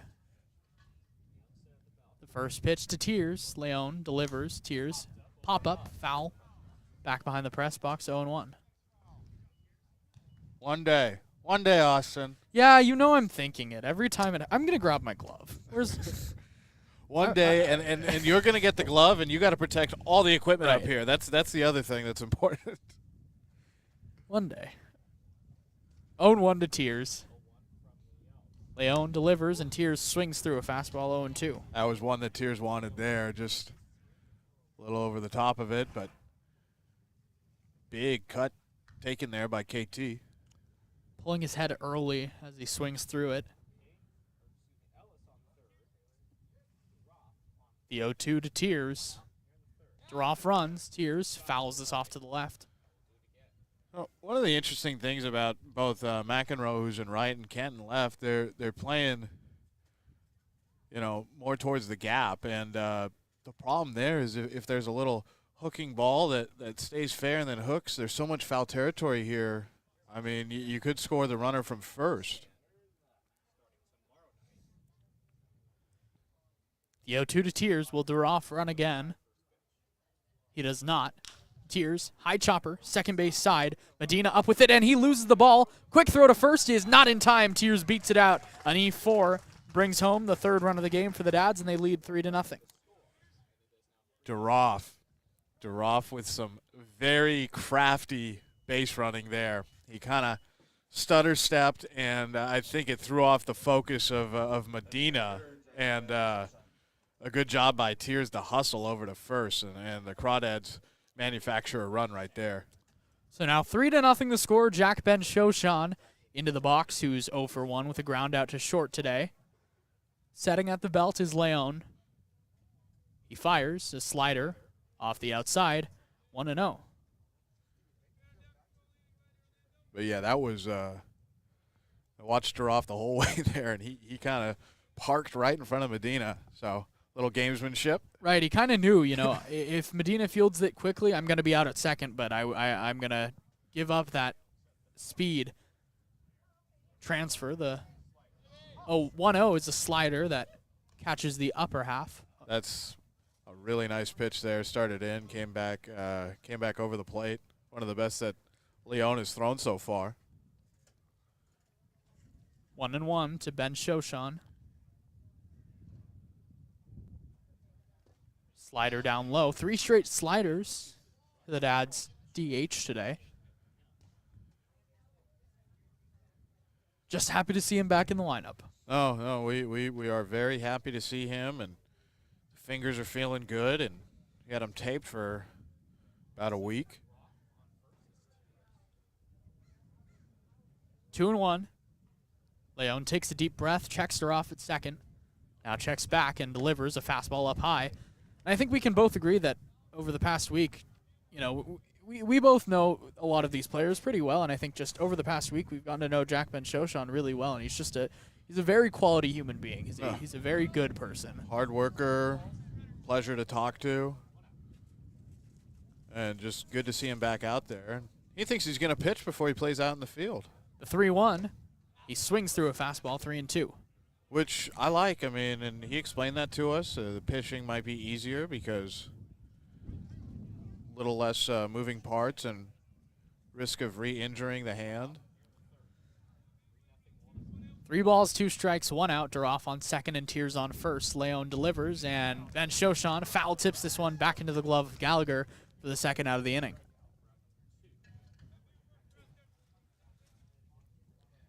So we can say everything about how hardworking he is, but it doesn't matter if he strikes out.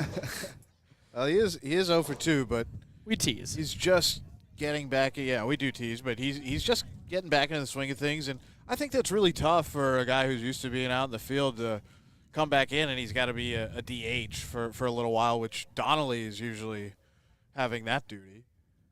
First pitch to King. Shallow fly ball out behind short. Gavea's parked under it, and he'll make the catch for the third out of the inning. Coleman Schmidt's home run is one of the 2 runs that are brought in by the Dads this inning. 3 hits and an error. 2 runners left on base. Led to the top of the 4th. Alon to say on the play-by-play here on the Crawdads Streaming Network.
Back here in Danville, California.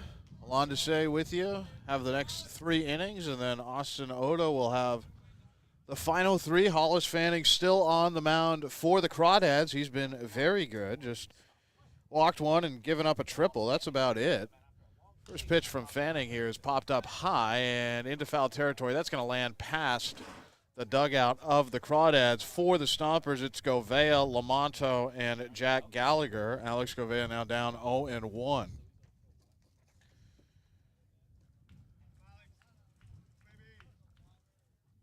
Govea still looking for a hit. He is playing shortstop today. And he hits this very high, but not very deep, into very shallow left field. And Ellis is called off by the left fielder, Brome. And Brome makes the catch. Ellis went into a tumble there to try to avoid Brome, and there's one away.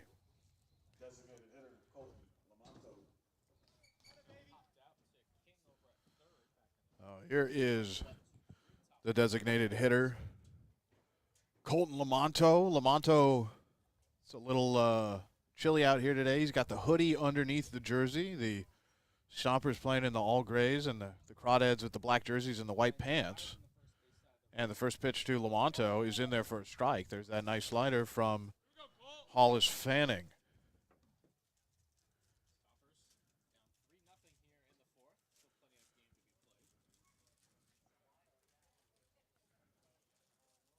Fanning with the 0-1, and this is chopped down the third base line, but foul. The count 0-2. Crawdads have used a big home run by Coleman Schmidt, as well as Ryan Ellis coming around to score. Tacked on 2 Last half inning, the 0-1 pitch, and this is hit high into left field. Brome taking a few steps back, and he has it for out number 2. And so the Crawdads are up 3-0 here with 2 away in the top of the 4th. So quickly retired is Colton Lamonto. A couple of flyouts to left. This one less adventurous than the one that Ellis was charging hard on, where he had to hit the deck so Brome could make that catch.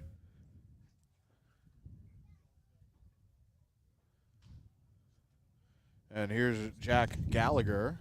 Gallagher takes, and the count 1-0. Fanning looks like he's game to go deep again today in this start.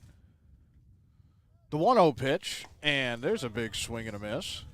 Good pitch from Fanning on the outside there, about belt high. Able to get Gallagher to chase.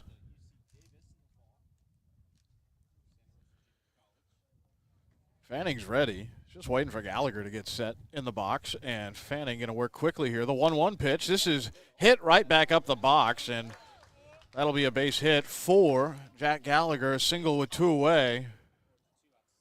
That's only the second hit that Hollis Fanning has given up this afternoon. He's allowed 3 base runners. And here comes Josh Medina. He was the first Stomper to record a hit today. They now have 2. He had a big triple. But Fanning has been doing very well through 3 2/3 innings here, trying to complete his 4th inning of work. 31 strikes to just 11 balls. First pitch here, this is hit into shallow center, and coming on hard is Schmidt, and the ball does hit the grass. That'll bounce. Schmidt will get it back in. So there'll be runners on 1st and 3rd. A good job by Schmidt getting back up and quickly collecting the ball and firing it back into the infield. But 2 away now, and a couple of singles back-to-back for the Stompers, who trail by 3. It's 3-0 Crawdads, and they're trying to get back into this game in the top of the 4th. But Hollis Fanning now going to have to deal with Tucker McEnroe, who's 0 for 1 with a strikeout. Looks like Coleman Schmidt just lost that one a little bit. He started ranging back on it and then had to crash hard as he was coming in. Pitch here to McEnroe, and he jams his foul into the cage. Count 0-1.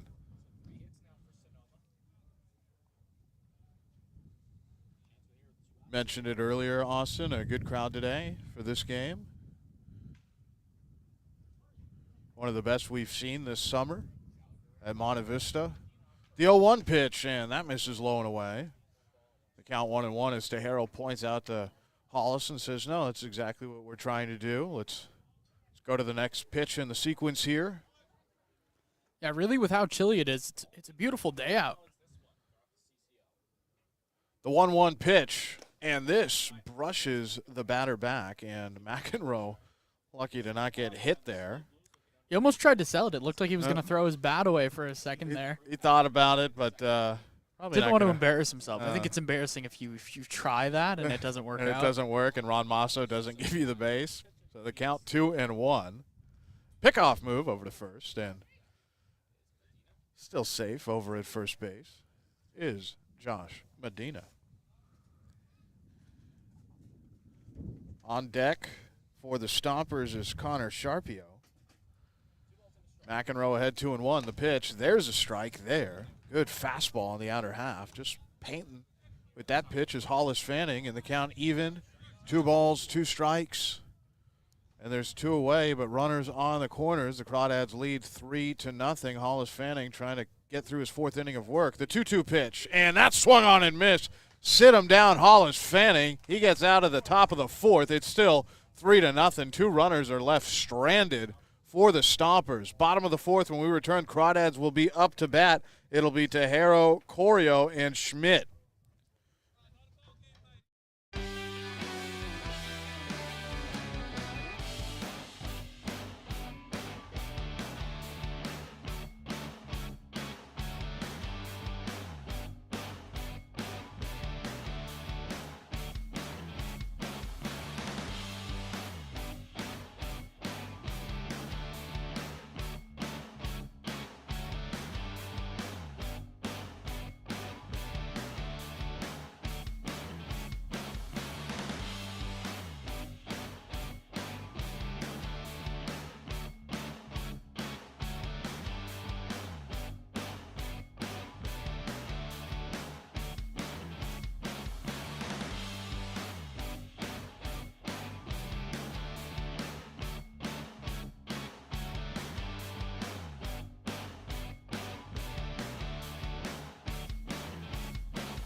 Bottom of the fourth, there is a new pitcher on the mound for the Stompers. It is Dalton DeRosset, 6'4" righty, coming out of Modesto Junior College. So he's on in relief of today's starter, Orlando Leon, who was able to go 3 innings. As Tejero steps in. First pitch to Tejero misses away, and the first pitch rendered by Dalton DeRosset is a ball. Count 1-0. It's Tejero, Corio, and Schmidt, 8, 9, and 1. The 1-0 pitch to Tejero. This misses. Oh, no, check that. Sorry, that's on me. Ron Masso calls that a strike. Looked like it was outside as well, but the count even at 1-1 to Zach Tejero. The 1-1 pitch to Tejero. That's that same exact spot, called for a strike again. And the count 1-2. Tejero at an RBI. Hit in the second.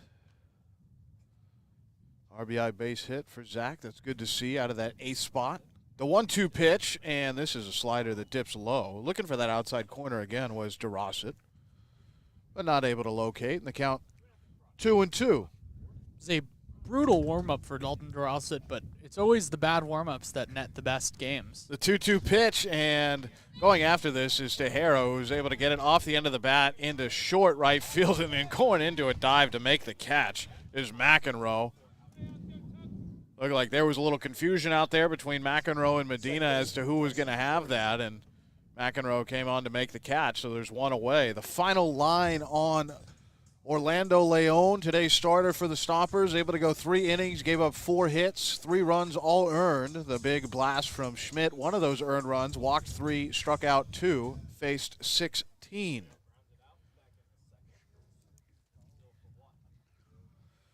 Here's Tyson Corio, the switch-hitting Corio, takes the first pitch in the dirt for ball 1, and the count 1-0. Corio grounded out 4-3 in his first at-bat.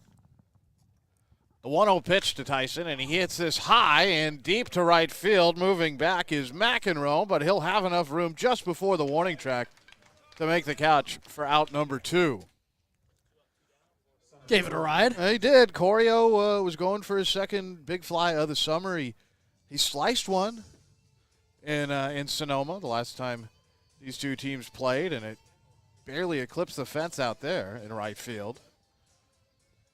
A good swing from Corio, but an out nonetheless. And here's Coleman Schmidt, who's 1 for 2. Just had that huge home run to left center in his last at-bat in the third. Righty against righty, and the first pitch is a slider that misses low, and the count 1-0. You know, if he hits 1, that's real man strength. If he hits 2, I don't know what that is. Superhuman? Superhuman, yeah. The 1-0 pitch, and going for broke there was Schmidt as he fouls it back into the glove of the catcher Gallagher. And boy, he swung at that harder than he did on his home run ball. Pitch here to Schmidt, and Schmidt is able to hit this foul out of play. The count 1-2, just off the handle area of the bat there. Poor Nate Nordell. He's on ball boy duty today. He just got hurt yesterday. He got pegged in the leg. He's fine. He's not out. He's not actually hurt. He's just a little bruised. The 1-2 pitch, and this pitch is fouled back out of play once again. A kind of a little shuffle out there. I don't know if you saw that from the pitcher DeRosset. That was interesting. He came set and then shuffled the feet before he delivered.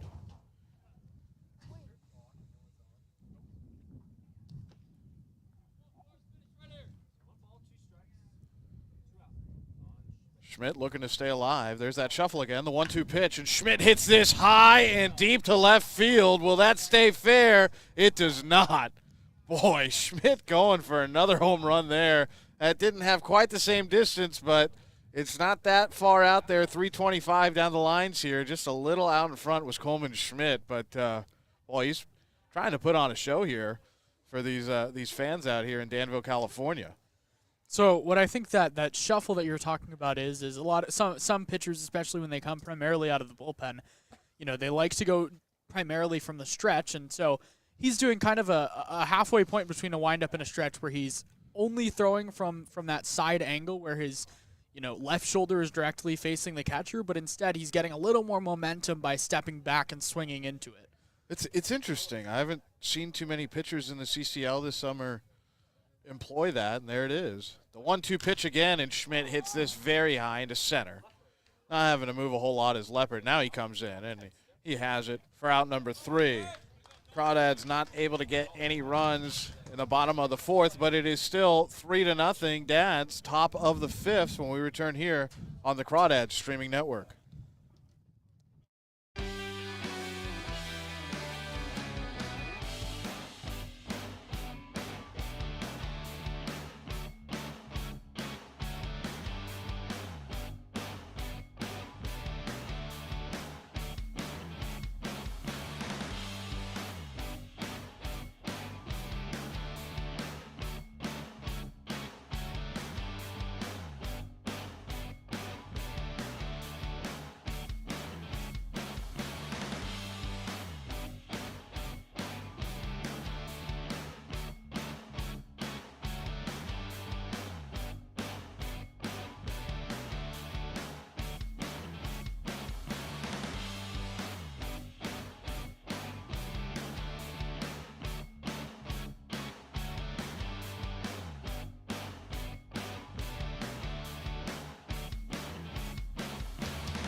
Top of the 5th inning.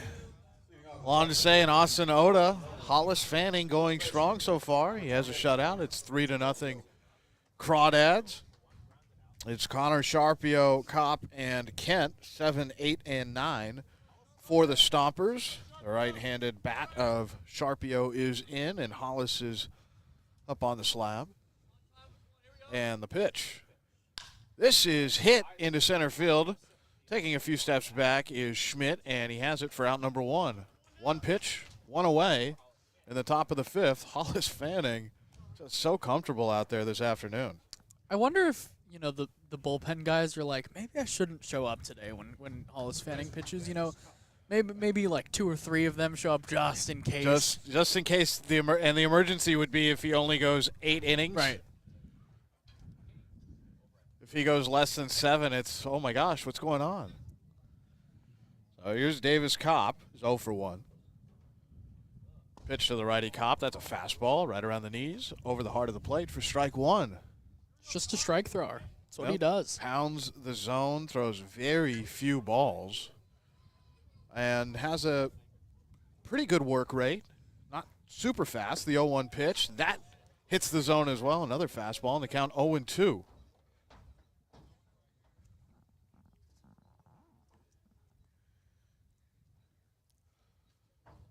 Pitch number 51 coming here.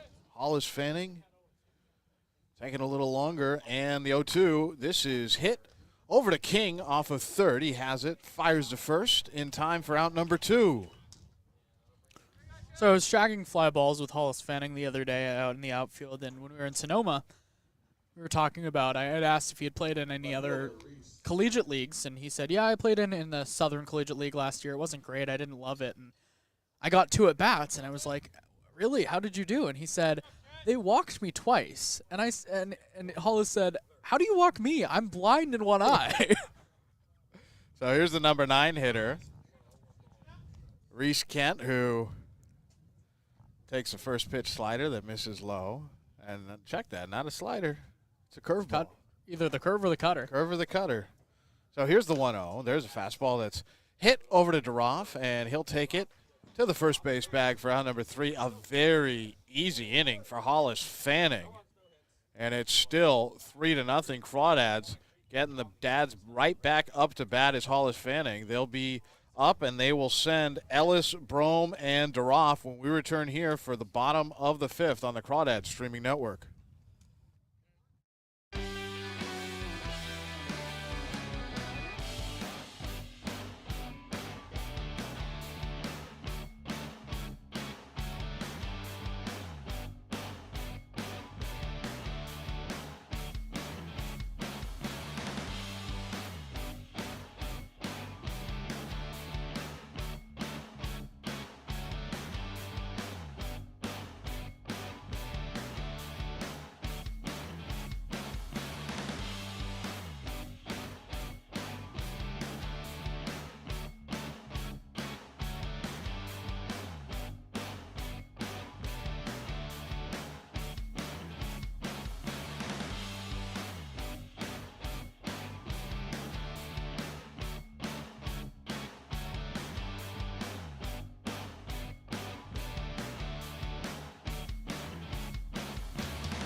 Bottom of the 5th inning at Monte Vista High School. Crawdads ahead 3-0. Hollis Fanning been so good today. DeRosset still on the mound in relief of Leon here in the bottom of the 5th. Leon was able to go 3.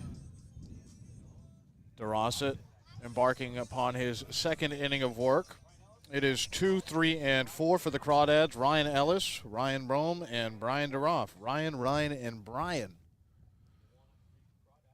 So here's the lefty Ellis, and the first pitch to Ellis. Ellis chops this, but foul down the first base line. And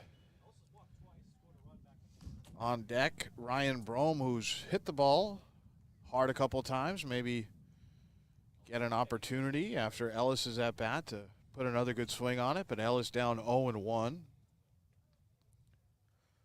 Walked twice. The 0-1 pitch, this bounces up to Gallagher. Count evens out at 1-1. Besides Schmidt, I think Brome has put some of the best swings on the baseball today, and he's seeing it well, just right at the left fielder, Reese Kent. As is Brian Duroff. Duroff. The 1-1 pitch, and this is a comebacker, able to duck his DeRosset, and it's fielded by Gouveia, and a strong throw over to first for out number 1, but a scary moment there temporarily for DeRosset on the mound, and for a man who's 6'4", 240, he got down in a hurry. That ball was hit on a frozen rope, but it is out number 1. That ball had one of the weirdest ball paths I've seen. It looked like almost like a screwball off the bat of Ryan Ellis. It went directly to the pitcher's mound and then dove to Gouveia at short. Yeah, just a sidewinder, and boy, that was some good self-preservation there by DeRosset on the mound, as he's probably having a chuckle right now with his middle infielders, Gouveia at short and Medina at second, and now he's going to walk back to the mound. But, yeah, he got down with a lot of speed to make sure he didn't get drilled by that, and glad he's okay. Glad he was able to duck down. And here's Ryan Brome with one away. Oh, Ellis now officially 0-1. Pitch to Brome. This is low, and the count 1-0.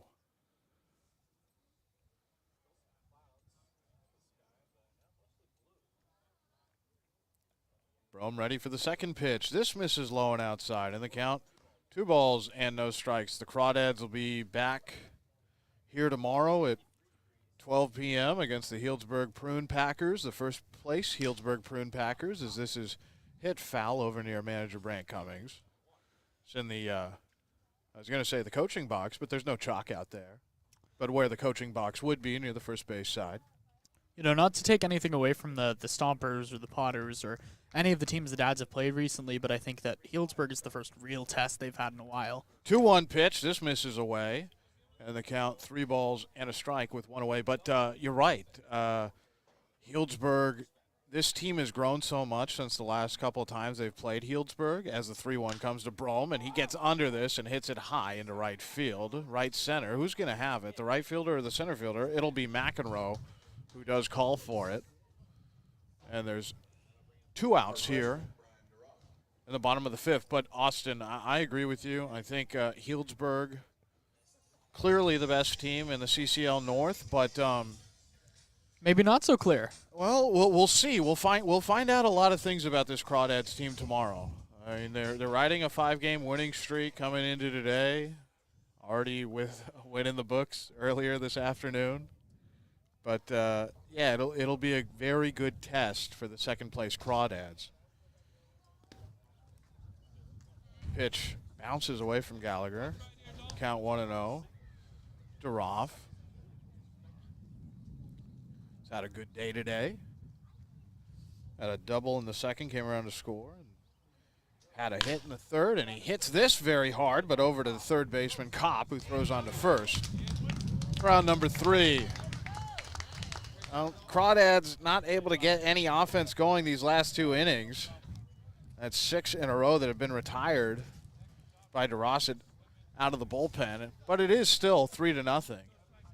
And the top of the 6 is right around the corner here on the Crawdads streaming network.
Top of the 6th inning, Crawdads riding the 5-game winning streak coming into today's ball game, and already got the win in the extra innings continued game earlier this afternoon, and ahead here by 3. It's 3-0. First pitch here is hit foul down the third base line by Alex Leopard. It's Leopard, Govea, and Colton Lamonto. So the top of the order for the Stompers. Hollis Fanning still on the mound, going very strong, and he wants to go as deep as he possibly can in this ball game. Every ball game he pitches in. Strike, and the 0-1 pitch is another strike. After the foul ball, a good pitch on the inner half there from Hollis Fanning to the lefty Leopard. Leopard's 0 for 2. And the 0-2 pitch. This misses low, and the count 1-2. Leopard struck out looking in the first and hit into a double play in his second at-bat in the third. So a nice play by Duroff over at first. The 1-2 pitch, as this misses high and in. The count even, 2 balls and 2 strikes to the leadoff man here in the top of the 6th, Alex Leopard. Fanning has done a good job of keeping Leopard off of the base paths. He has a lot of speed. The 2-2 pitch, and this is a pitch that Fanning tries to bury in the dirt and get Leopard to go after it, but doesn't work out the way he wants it to, and the count is full, 3 balls, 2 strikes.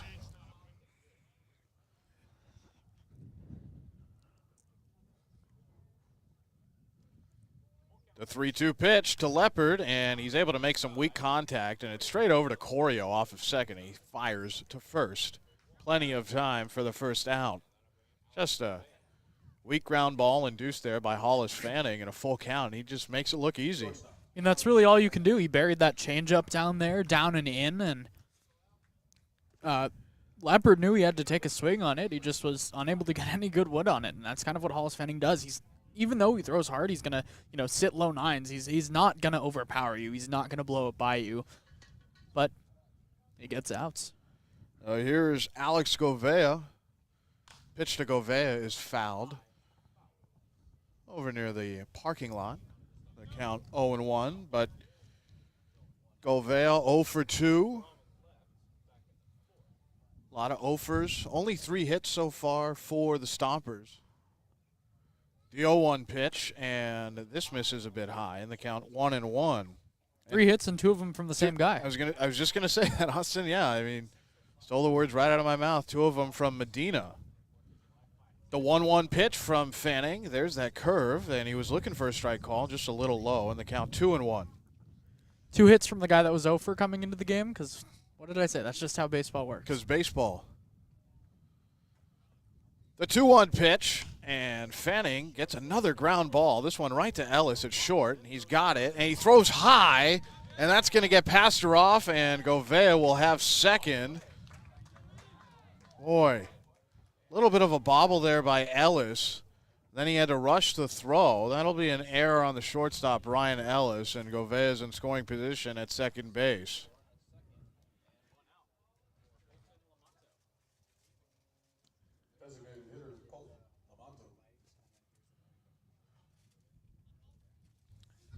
Really, the first blemish on today's game for the Crawdads. Error over there on Ryan Ellis, and a little choppy waters to navigate out of here for Hollis Fanning, not of his own doing. That was a great pitch that he threw that rendered a weak ground ball.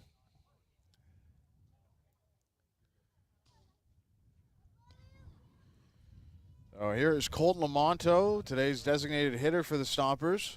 Hollis checks back at second a few times and fires that curveball and misses low. And the count 1-0 to the righty Lamonto. Lamonto popped up to Matt King in the first and flew out to left in the fourth, so he's 0 for 2. On deck, Jack Gallagher, who's 1 for 2, so Fanning should go right after the DH Lamonto here, and he does. Authors a strike there, and the count 1-1. Just able to hit the outside black with that pitch was Fanning.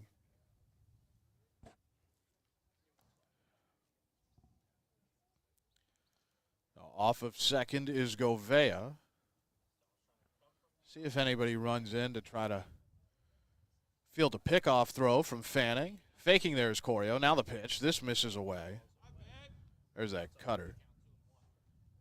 And there's 2 balls and a strike with 1 out here.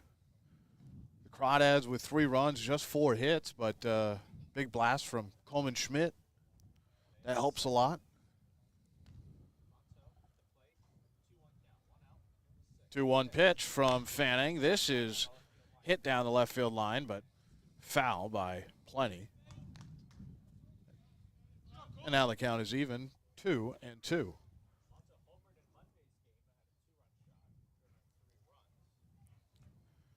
Crawdads playing again tomorrow against Healdsburg, and then on Monday as well, July 4th, up in Lincoln. We'll have both those games for you. Really looking forward to the fireworks show up in Lincoln. That's going to be fun. Hollis Fanning has his sign from DeHaro, and the pitch, the 2-2, is popped up about a mile high. DeHaro looking for it, fighting the sun. Now DeRoff running over to make the play, and he tries to make a basket catch, but he cannot. The count is still 2-2.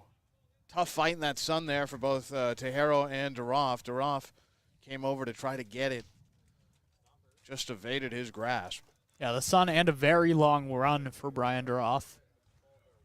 Was closer to DeHaro, but nothing he could do with that one. No, nothing. He having to flip the mask off and then try to fight the sun, and DeRoff wisely came over to try to make that play, just couldn't.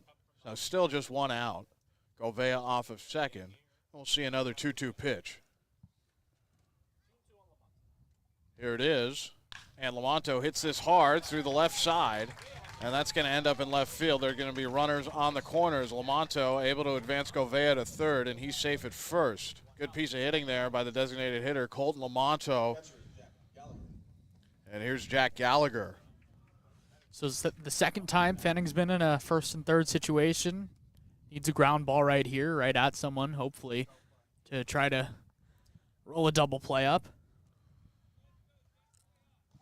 Gallagher 1 for 2. Back in the fourth.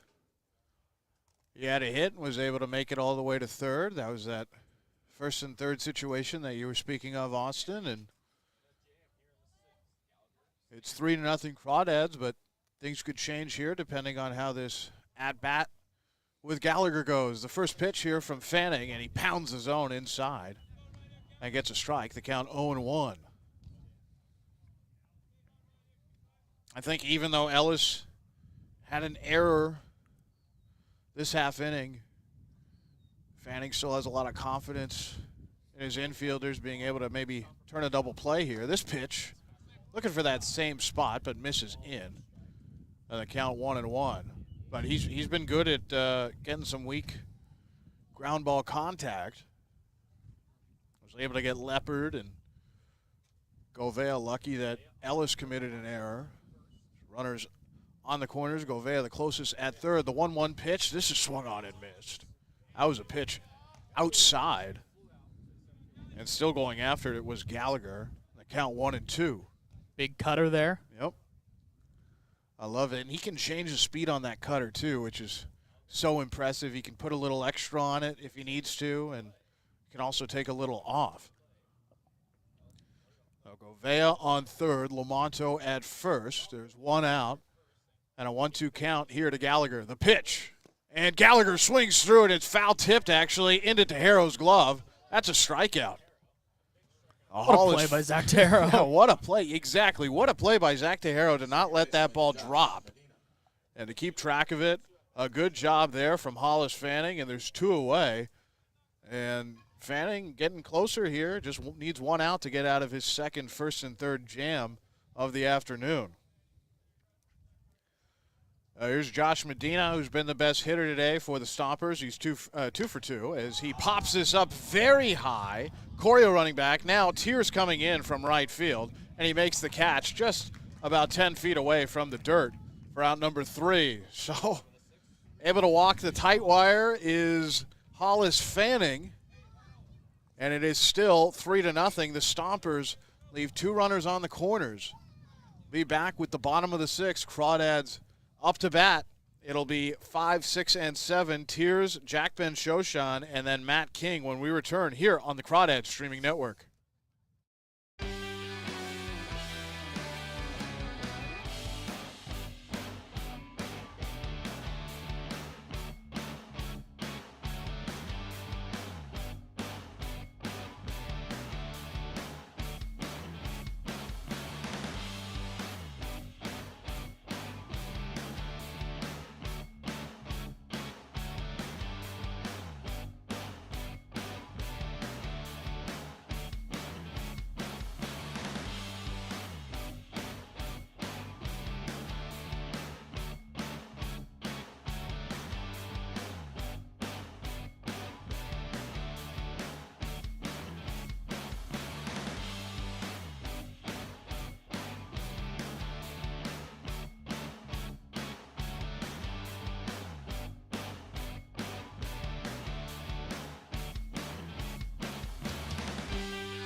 Bottom of the 6th inning, the Crawdads lead 3-0 against the visiting Sonoma Stompers. They already took that extra innings continued game earlier this afternoon. They're looking for another win here, trying to make some ground up on the first place Healdsburg Prune Packers. Currently the Crawdads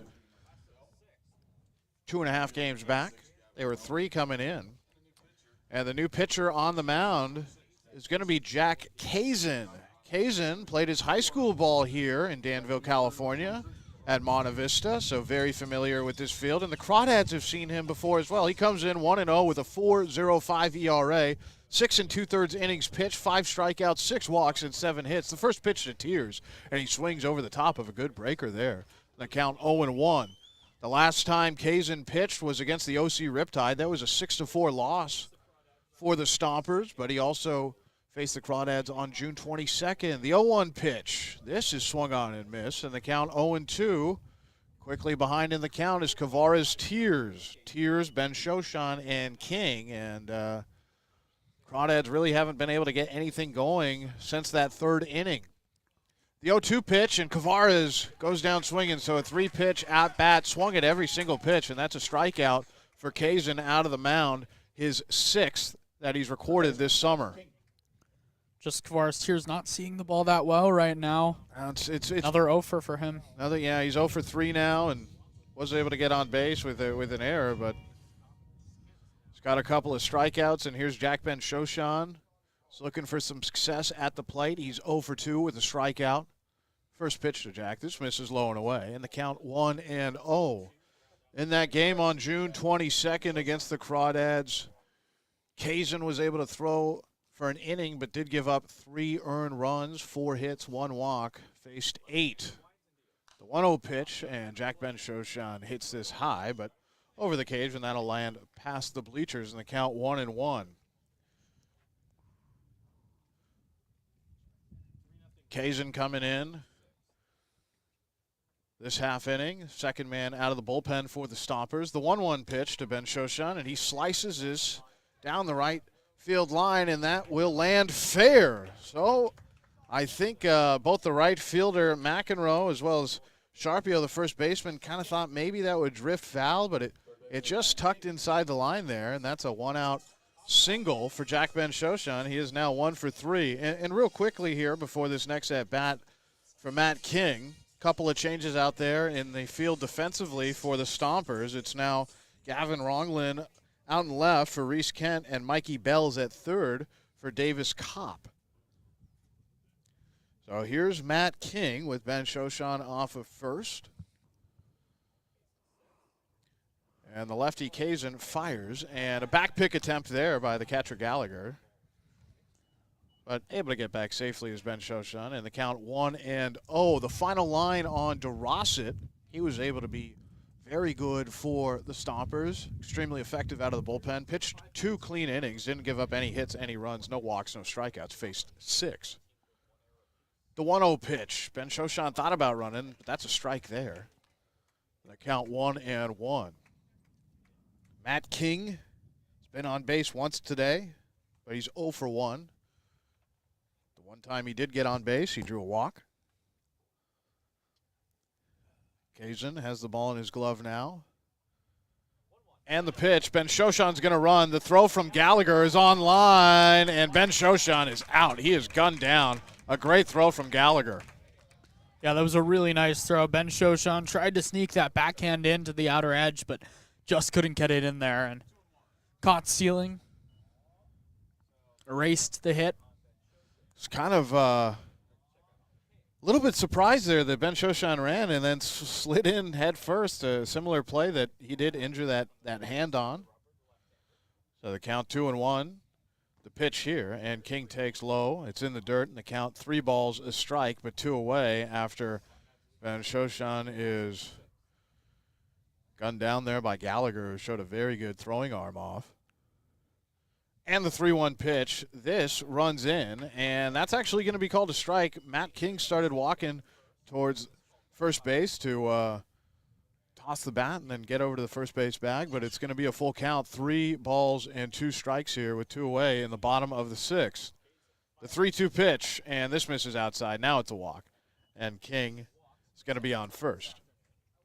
2 walks this afternoon for Matt King. Good job at the plate for him. Yeah, good eye. He did pop out to Gavea over at short, but yeah, the 2 walks, getting on base, and that's really important. It doesn't really matter how you get on base; just matters that you get there. It's part of the big rise in people valuing OBP more than batting average right now. The on-base percentage. So here's Zach DeHaro, lefty against lefty. King just off of first, being held on. And this pitch misses low and away, and the count 1-0. DeHaro with an RBI single in the second. Got the scoring started for the Crawdads before they were able to score 2 in the third. But he also flew out to right. So he's 1 for 2. Good day for DeHaro so far at the plate. This pitch misses high. And DeHaro's in the driver's seat. The count 2 balls, no strikes. King being held on by Sharpio over there at first. It's going to be tough to run on the lefty Kazin. The pitch, and taking a big cut at it, is DeHaro. Comes up empty, and the count 2-1. DeHaro's had a good day behind the plate today as well defensively, although been pretty easy with Hollis Fanning on the mound. The 2-1 pitch, DeHaro makes a bit at this one, but fouls it back into the fencing. And the count, 2 balls, 2 strikes. DeHaro trying to keep this bottom of the 6th rolling along. The Crawdads have not scored since the 3rd. All 3 of their runs coming in the 2nd and the 3rd innings. But still a 3-0 lead for the Dads. The 2-2 pitch, DeHaro swings and misses here. And that'll end the 6th inning. The Crawdads are able to get a couple of guys on base, but Ben Shoshan taken out over there at second, and then Matt King stranded at first after walking because of the strikeout of DeHaro. So Kazin does his job out of the bullpen. But it is still 3-0 Crawdads, top of the 7th coming up. See if Hollis Fanning's still on the mound, and Austin Oda will have the game the rest of the way for you. He'll be on the play-by-play here on the Crawdads Streaming Network.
Top of the 7th inning here in Danville, California. Austin Oda, Alon to say on the call.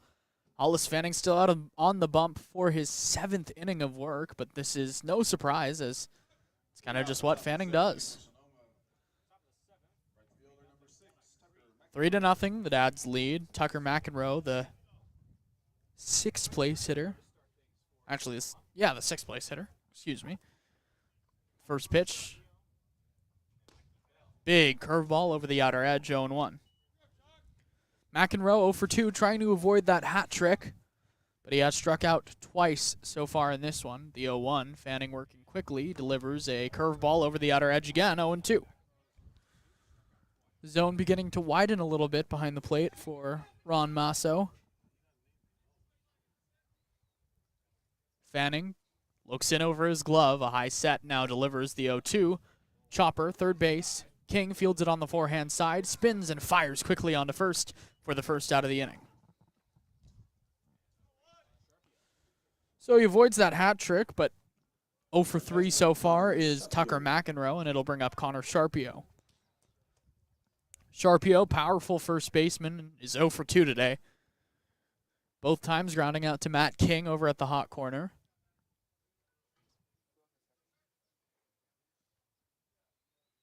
First pitch. A little bit up with a fastball, 1-0.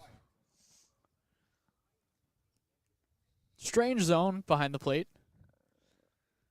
As Fanning delivers the 1-0. Ground ball to short. Ellis, a tough hop, comes up with it and fires to first. A little wide, but Duroff is able to pick it for the second out of the inning. So Ryan Ellis, who's normally so sure-handed over there at shortstop, has had a couple on and off plays today. But he made that one cleanly, and the error of the last inning.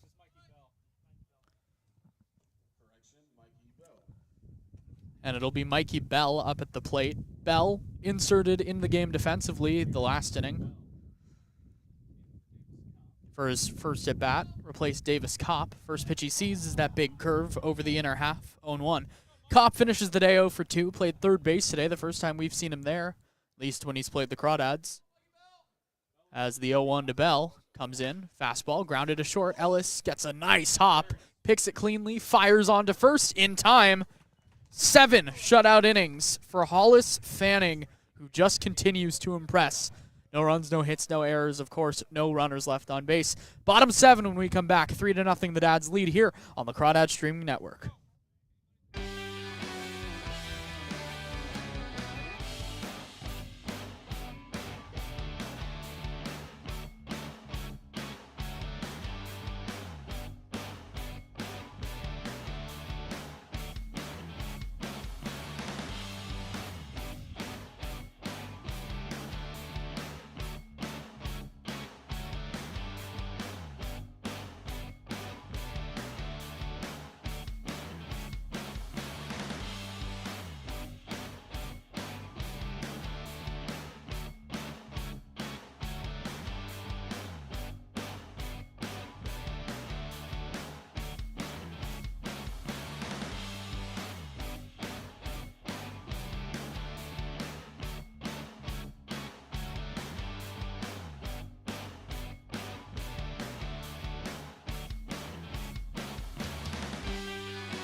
The bottom of the 7th inning here in Danville as the Dads lead it 3-0. Tyson Corio, and then the top of the lineup,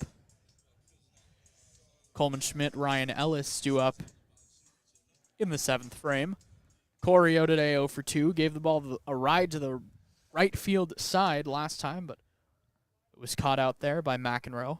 And now we get to see him bat righty. First pitch, down with the changeup.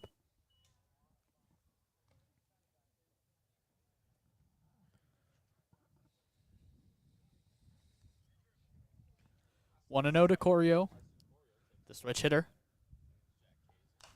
Fly ball, right field, foul, 1-1.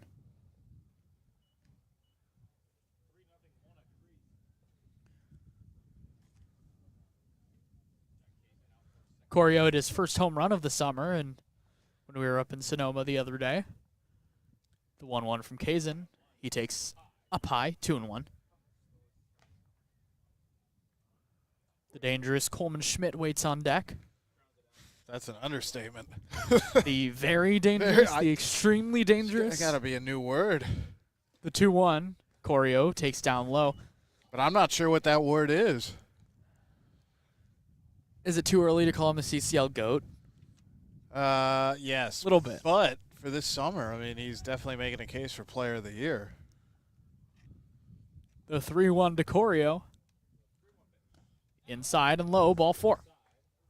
Hey, good job, Tyson.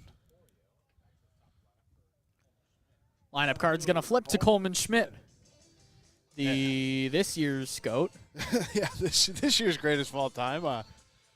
Definitely the best player the Crawdads have had through the first half of a summer, including last year. And last year there was some war daddies on that team, but Coleman Schmidt, he is just so good and dangerous for Kazin here as he's got a runner on first. So last year, Brennan Bobo of the Conejo Oaks led the CCL with 8 conference home runs, and I was through a full summer. Schmidt already has 5.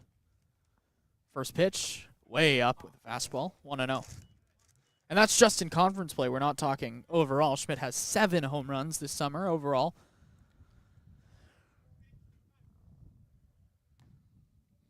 Yeah, Bobo was good. I got to see him when Crawdads went down to play the Conejo Oaks last summer.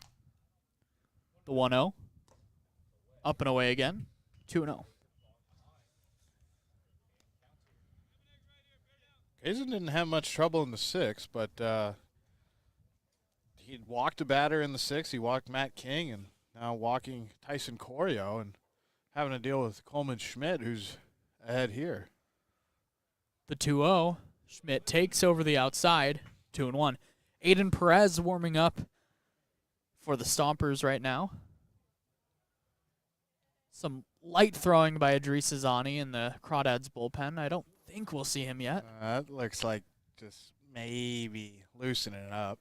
Maybe if Fanning gets in a little bit of trouble as Kazin delivers the 2-1 and Schmidt takes down low. 3-1. I'd assume that Coleman Schmidt has an absolute green light right now. Yeah, he does. 3-1 count. Runner on first. Has a chance to add on for the Crawdads here. He's already gone deep once.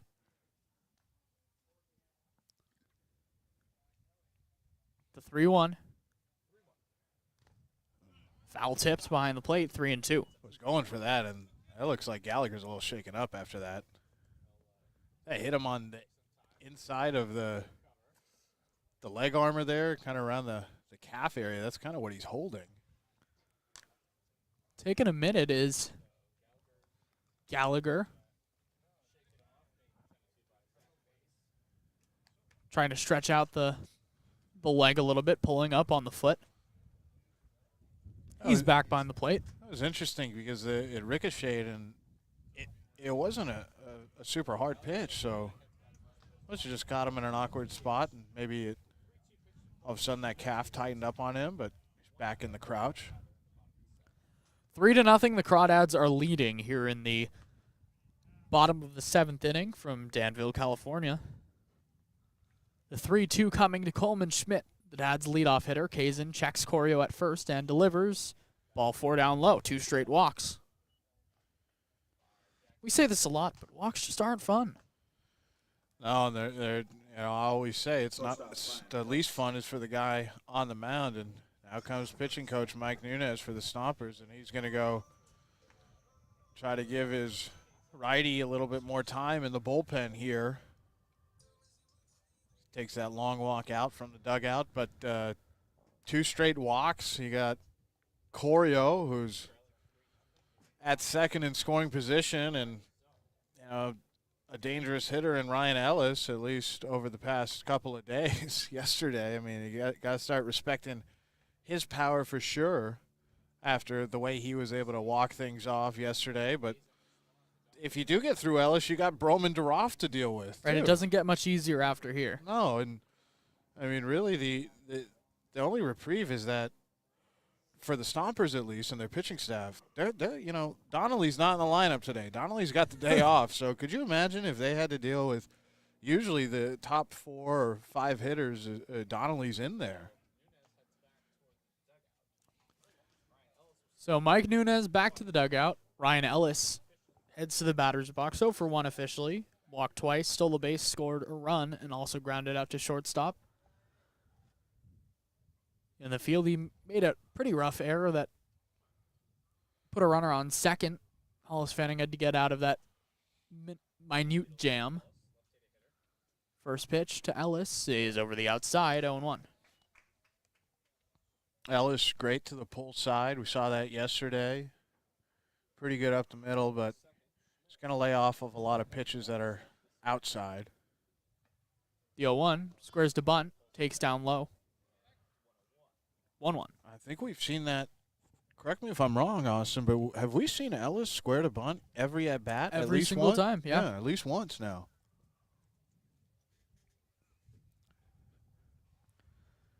The count is even at 1. Kazin steps back on the slab. Corio leads off second and Schmidt off of first.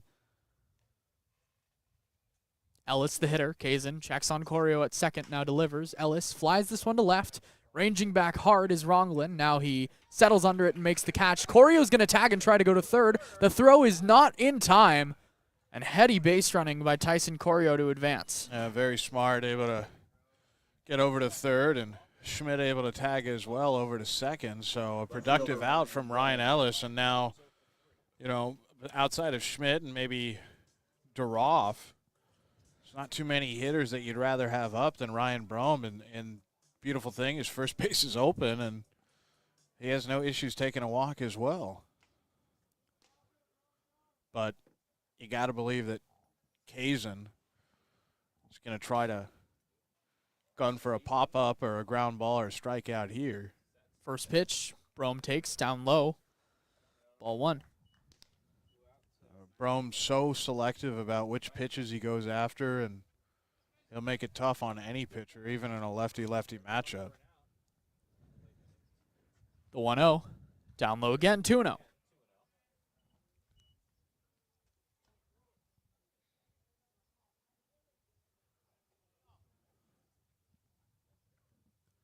Brome 0 for 3 on the day, but has hit the ball hard all 3 times. Twice to left, once to right. Takes way inside, ball 3.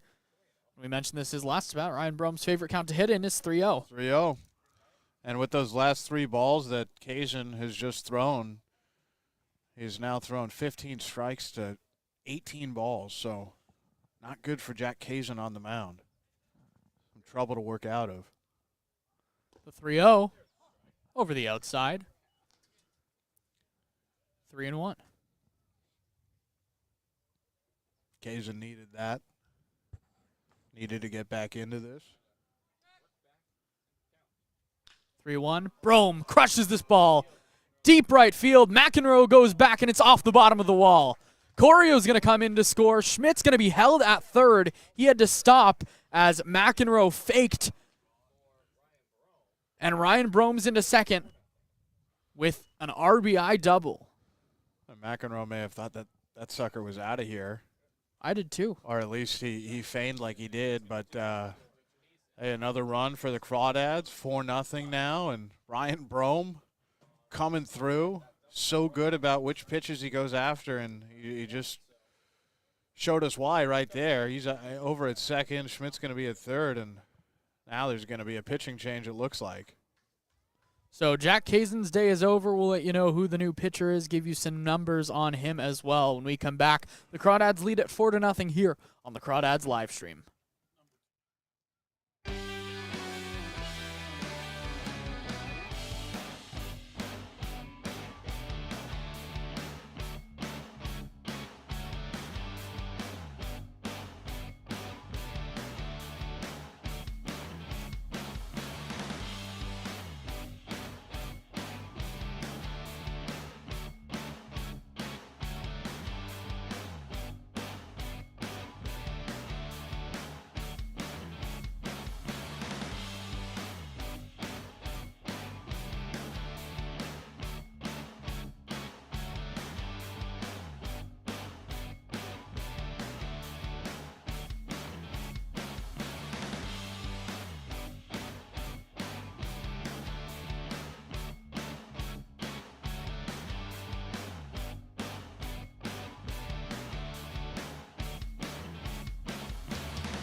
Hey there, Crawdads fans. Alon to say here. Just want to invite you all out to the ballpark tomorrow in Danville, California.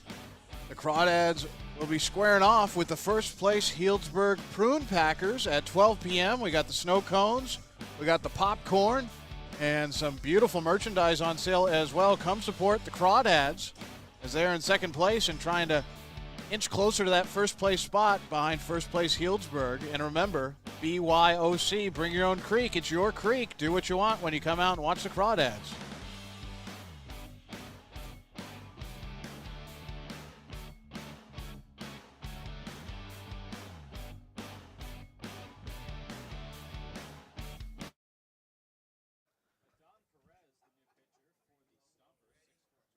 Back here in the bottom of the seventh, 2 runners in scoring position and just 1 out for Brian Duroff. Adon Perez, the new pitcher on the mound out of Modesto Junior College, donning the number 22, 6'4", 205-pounder, making his first appearance of this summer. Duroff fouls this one back to the screen, 0-1. Brian Duroff so far on the day, 2 for 3, a single, a double, and a ground out.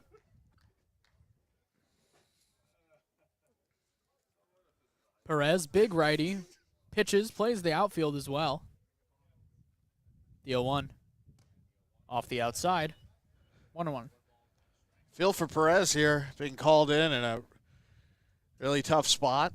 A couple of runners in scoring position, and wheels kind of fell off for Kazan. The 1-1. Right back up the middle, a base hit. Schmidt's going to come home to score. Brome's going to be sent. The throw in by Leopard is cut off and up the line. And Brian Duroff comes through. He's 3 for 4, drives in 2 runs, and the Dads lead 6-0. Well, they hadn't scored since the third, and out putting up 3 here. Well, way to score at the start of the game and then in the later innings. It's a good way to get business taken care of, and that would be nice to see. Kavaras put a good swing on the ball, something that he's been wanting to do, and something that we were getting accustomed to. Just been a rough go of it the last week, but he's got the talent. Kavaras Tears 0 for 3 in the box, a couple strikeouts, and he reached on an error. Big lefty steps in. Perez checks the runner, now delivers. Fastball down low, 1-0.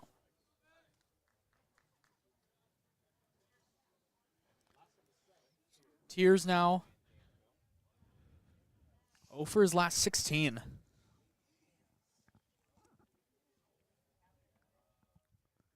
The 1-0.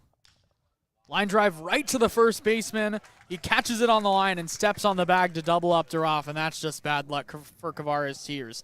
The Crawdads score 3 times on 2 hits, no errors, and no runners left on. 6-0 the score. Well, to the top of the 8th. See who's back on the mound for the Dads when we come back on the Crawdads Streaming Network.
Top of the 8th inning here in Danville, California. Hollis Fanning's day is sadly over.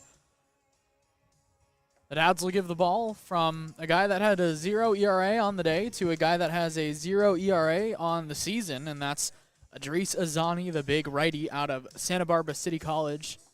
He is pitched in 5 games, 6 1/3 innings, 5 strikeouts to 1 walk, only 1 hit allowed. He has been terrific. He's been great for the Crawdads. And just getting a little bit of work here in a 6-0 ball game. So Hollis Fanning, a great day out on the mound. And it's kind of sad not to see him be able to go all 9. But then again, it is summer ball, trying to get everybody their reps. And Azani will come in and try to keep doing what he's been doing this summer. Hasn't pitched in about a week since the game against the Riptide on June 26th. First pitch to Gavin Ronglin in his first at-bat is right over the outer edge, 0-1.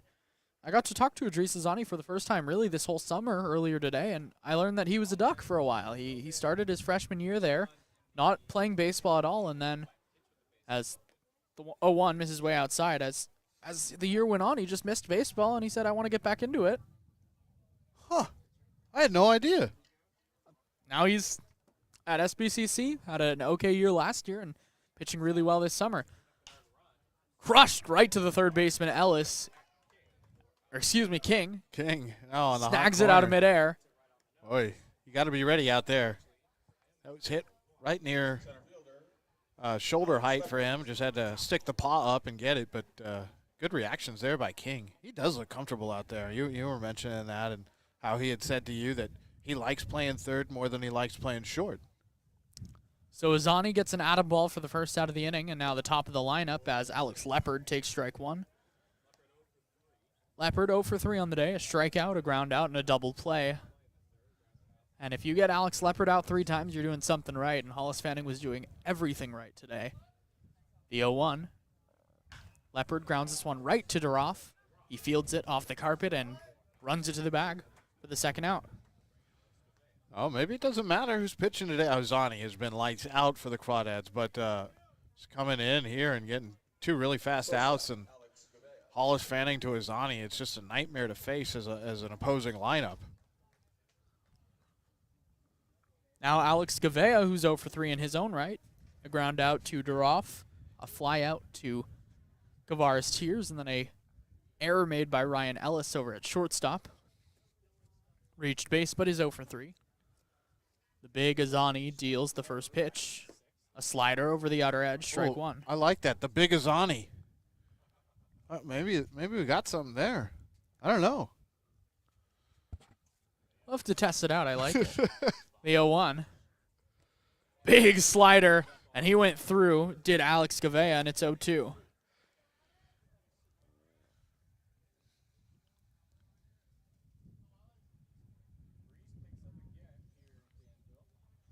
Oh, 2 to Gavea. Way ahead is Idris Azani. Here it comes. Slider, and Gavea just stays alive, tipping this back to the fence. 0-2.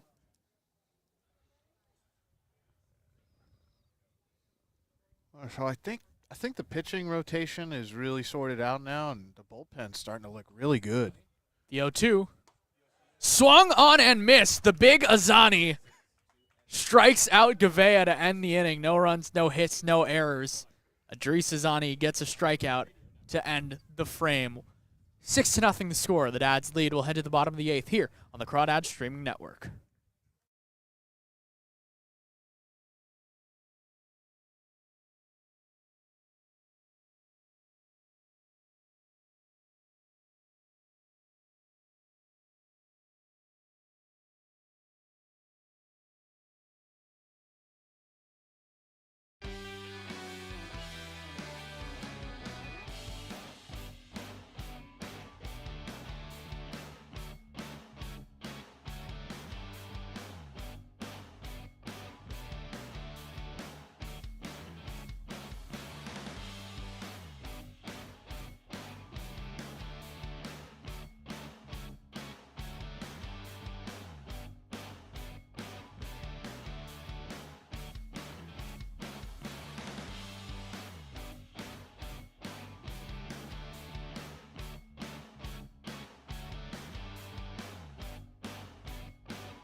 Back here in the bottom of the 8th inning. 6-0 the score. The Dads 3 outs away from extending their win streak to 6 games. Jack Ben Shoshan at the dish. 1 for 3 on the day. First pitch, a little bit high from Perez, 1-0.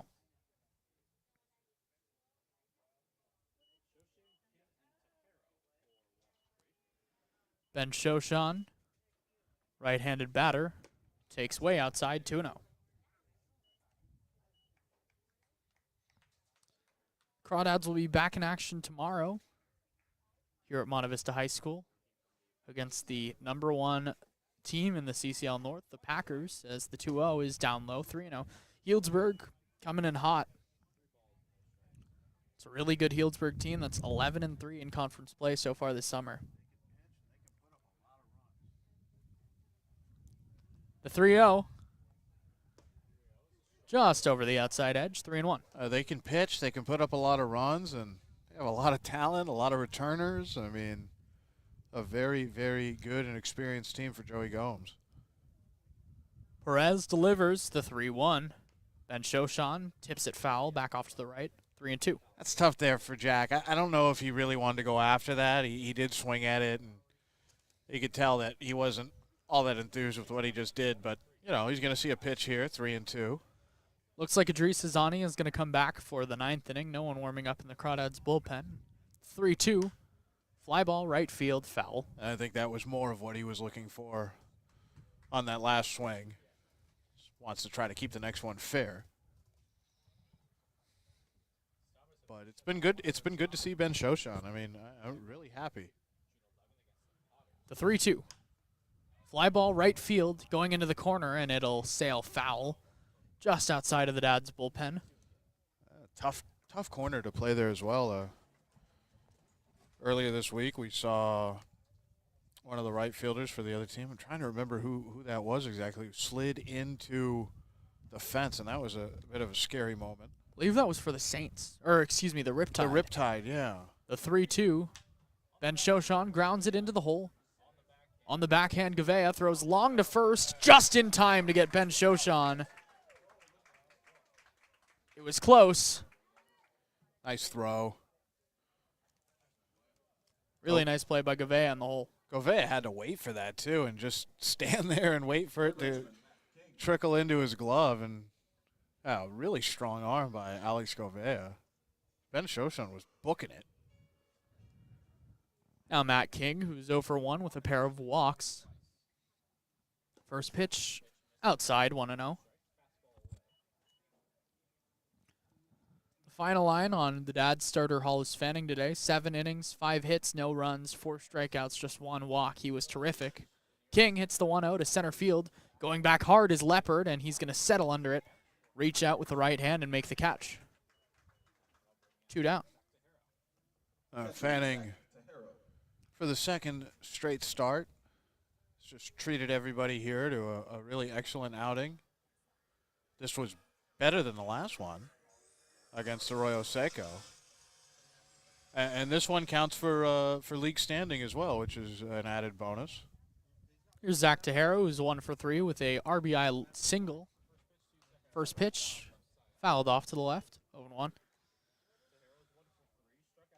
Hollis Fanning had a little bit of a slow start to his Crawdad summer, but making a push for that CCL prospect game with recent play, both against the North and the South. The 0-1 to Tejero. Popped up, left side. It'll drift foul. 0-2. I'd like to see Hollis Fanning get there. I definitely think Coleman Schmidt is going to be there. I think the Dads have 3 hitters that will pretty much definitely be there. The 0-2 from Perez to Tejero, way outside, 1-2. Who are you thinking? Schmidt, Schmidt, Brome, Duroff. Brome, and I think Donnelly's Donnelly's got a shot. Dark horse to get there as well. The 1-2 to Tejero. Swing and a miss. He dove that changeup over the outside half, and Tejero couldn't hold up. The Dads go down quietly. Led to the top of the ninth. The Dads needing 3 outs to extend that win streak to 6 games. Don't go anywhere. Stay right here. Crawdads Streaming Network.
Top of the ninth inning, Adris Azani, who we're working on the nickname for him.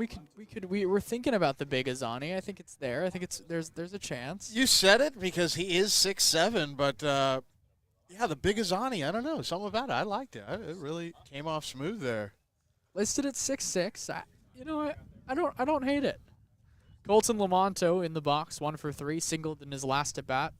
Takes the first pitch. Big slider over the inner edge. 0-1. He's been so good for the Crawdads. He really has. 0-1 to the righty Lamonto. Slider over the outer edge. 0-2. Lamonto not happy with that call. And I feel like the Crawdads have a few guys they can really go to in some pressure situations. Higdon's one of them. Azani's one.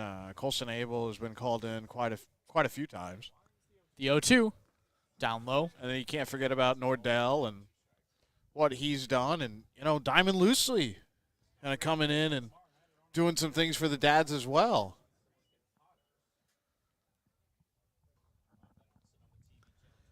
Azani taking a long time, but now he's ready. The 1-2, slider misses just inside. That was a good pitch.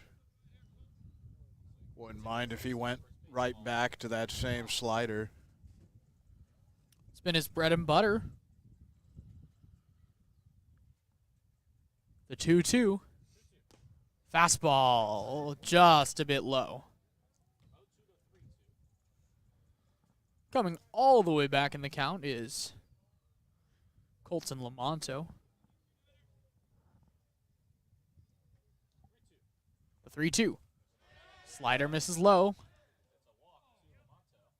And they're going to say Lamonto swung. Maybe. Oh, no. They're calling it a walk, and now Tejero's talking to Ron Masso about it. Oh, there we go. And there's the out call. And I think Tejero said, no, he swung, and then I tagged him. And now Lamonto's signaling himself safe, and Kay Hart's going to come over and talk to Ron Masso along with Harvey Maxey. Oh, my friends, it's 6-0. It is 6-0, and so back to your point about all the shutdown relievers in this bullpen. Crawdads have 6 players that haven't given up an earned run this summer. And, a couple of those guys are newer, and Luca Bevilacqua hasn't pitched in forever. But Adris Azani, Seth Higdon, Diamond Loosely, Luca Bevilacqua, Dylan Devitt, Noah Zirkle all haven't given up runs. So Lamonto's going to take the walk is the final call on it. he got bailed out there. He did swing, but it's okay. It's a 6-0 ball game, and it doesn't really change what the big Azani has to do on the mound.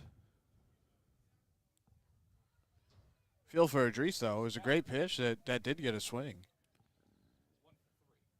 But yeah, the Crawdads definitely have a lot of guys they can go to in some pressure situations. Now facing Jack Gallagher, who's 1 for 3 with a strikeout and a single. Azani sets, Delivers. Fastball outside, 1-0.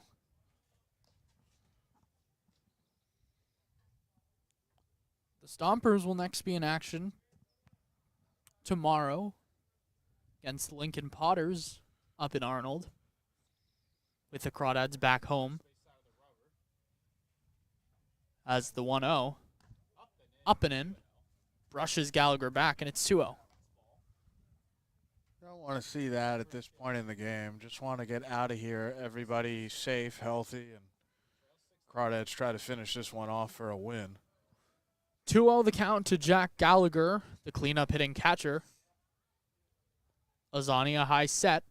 He delivers. Gallagher swings over the top of a slider, 2-1. There's that good slider there.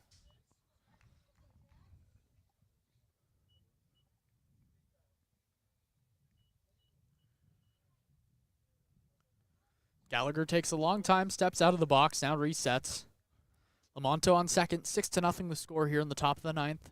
Azani looking to shut it down for the Crawdads. He checks Lamonto, now sets. Delivers. Ground ball, third base side, foul. 2-2.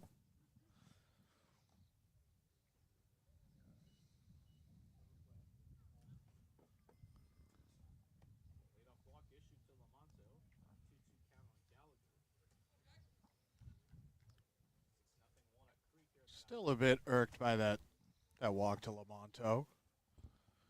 2-2 to Gallagher. Trying to get out of this inning quickly is Azani. He delivers. Swing and a miss on a changeup. Blocked by Tejero. Gallagher goes down for the first out of the inning. Way to pull the string on him. That was a nice pitch. Good job there by Azani, and looks like he's right back on track after issuing the walk. So now the five-hitter, Josh Medina, who's had a good game, 2 for 3, a triple. Also flew out to tears in his last at-bat over in right field. Azani sets the letters, delivers the first pitch, slider, outer edge, 0-1.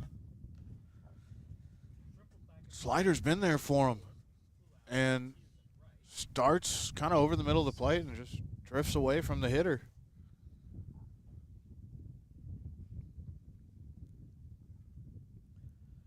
Oh, 1 to Medina. He delivers a strike, fastball over the outer edge, same spot, 0-2. Love that when a pitcher can go to the same spot twice with different pitches. Changes the look up on the batter and gives the pitcher options of where he wants to go next. The 0-2. Slider on the inner edge, chopped foul.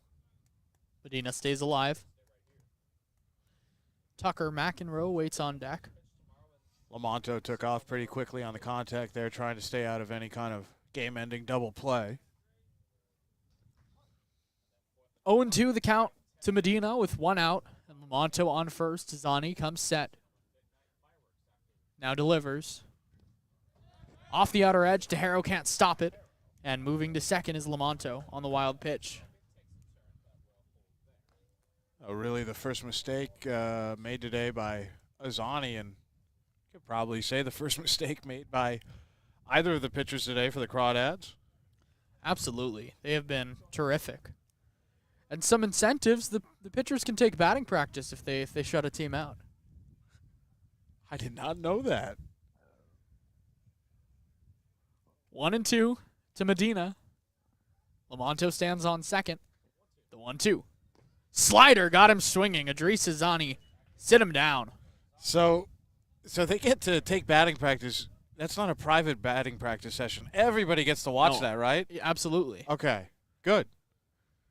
I do want to see some of these pitchers. Jack Ben Shoshan not included. Not allowed. No. Not him. We know he can swing the bat. Jacob Craig when he was still here. No, definitely not. Not allowed in that either. List either, right? Tucker McEnroe at the plate, 0 for 3, a pair of strikeouts and a ground out. So the runner on second really in the grand scheme of the game doesn't mean much, but I'm sure the pitchers all want him stranded there as the first pitch is a strike. 0-1.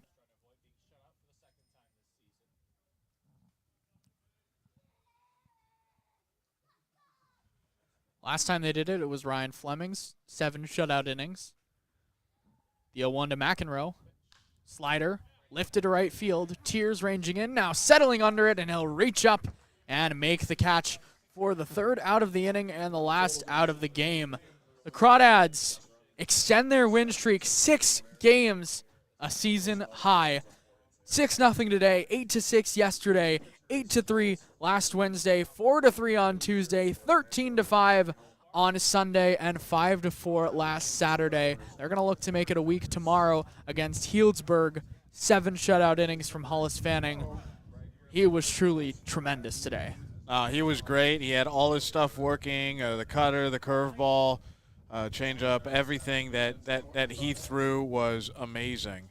And then Azani being able to come in out of the bullpen and then finish the last 2 innings out just in very strong fashion. Just, the Crawdads are having just one heck of a week right now. The Dads are hot. That's what they say. Game time tomorrow, noon here against the Healdsburg Prune Packers, a true test.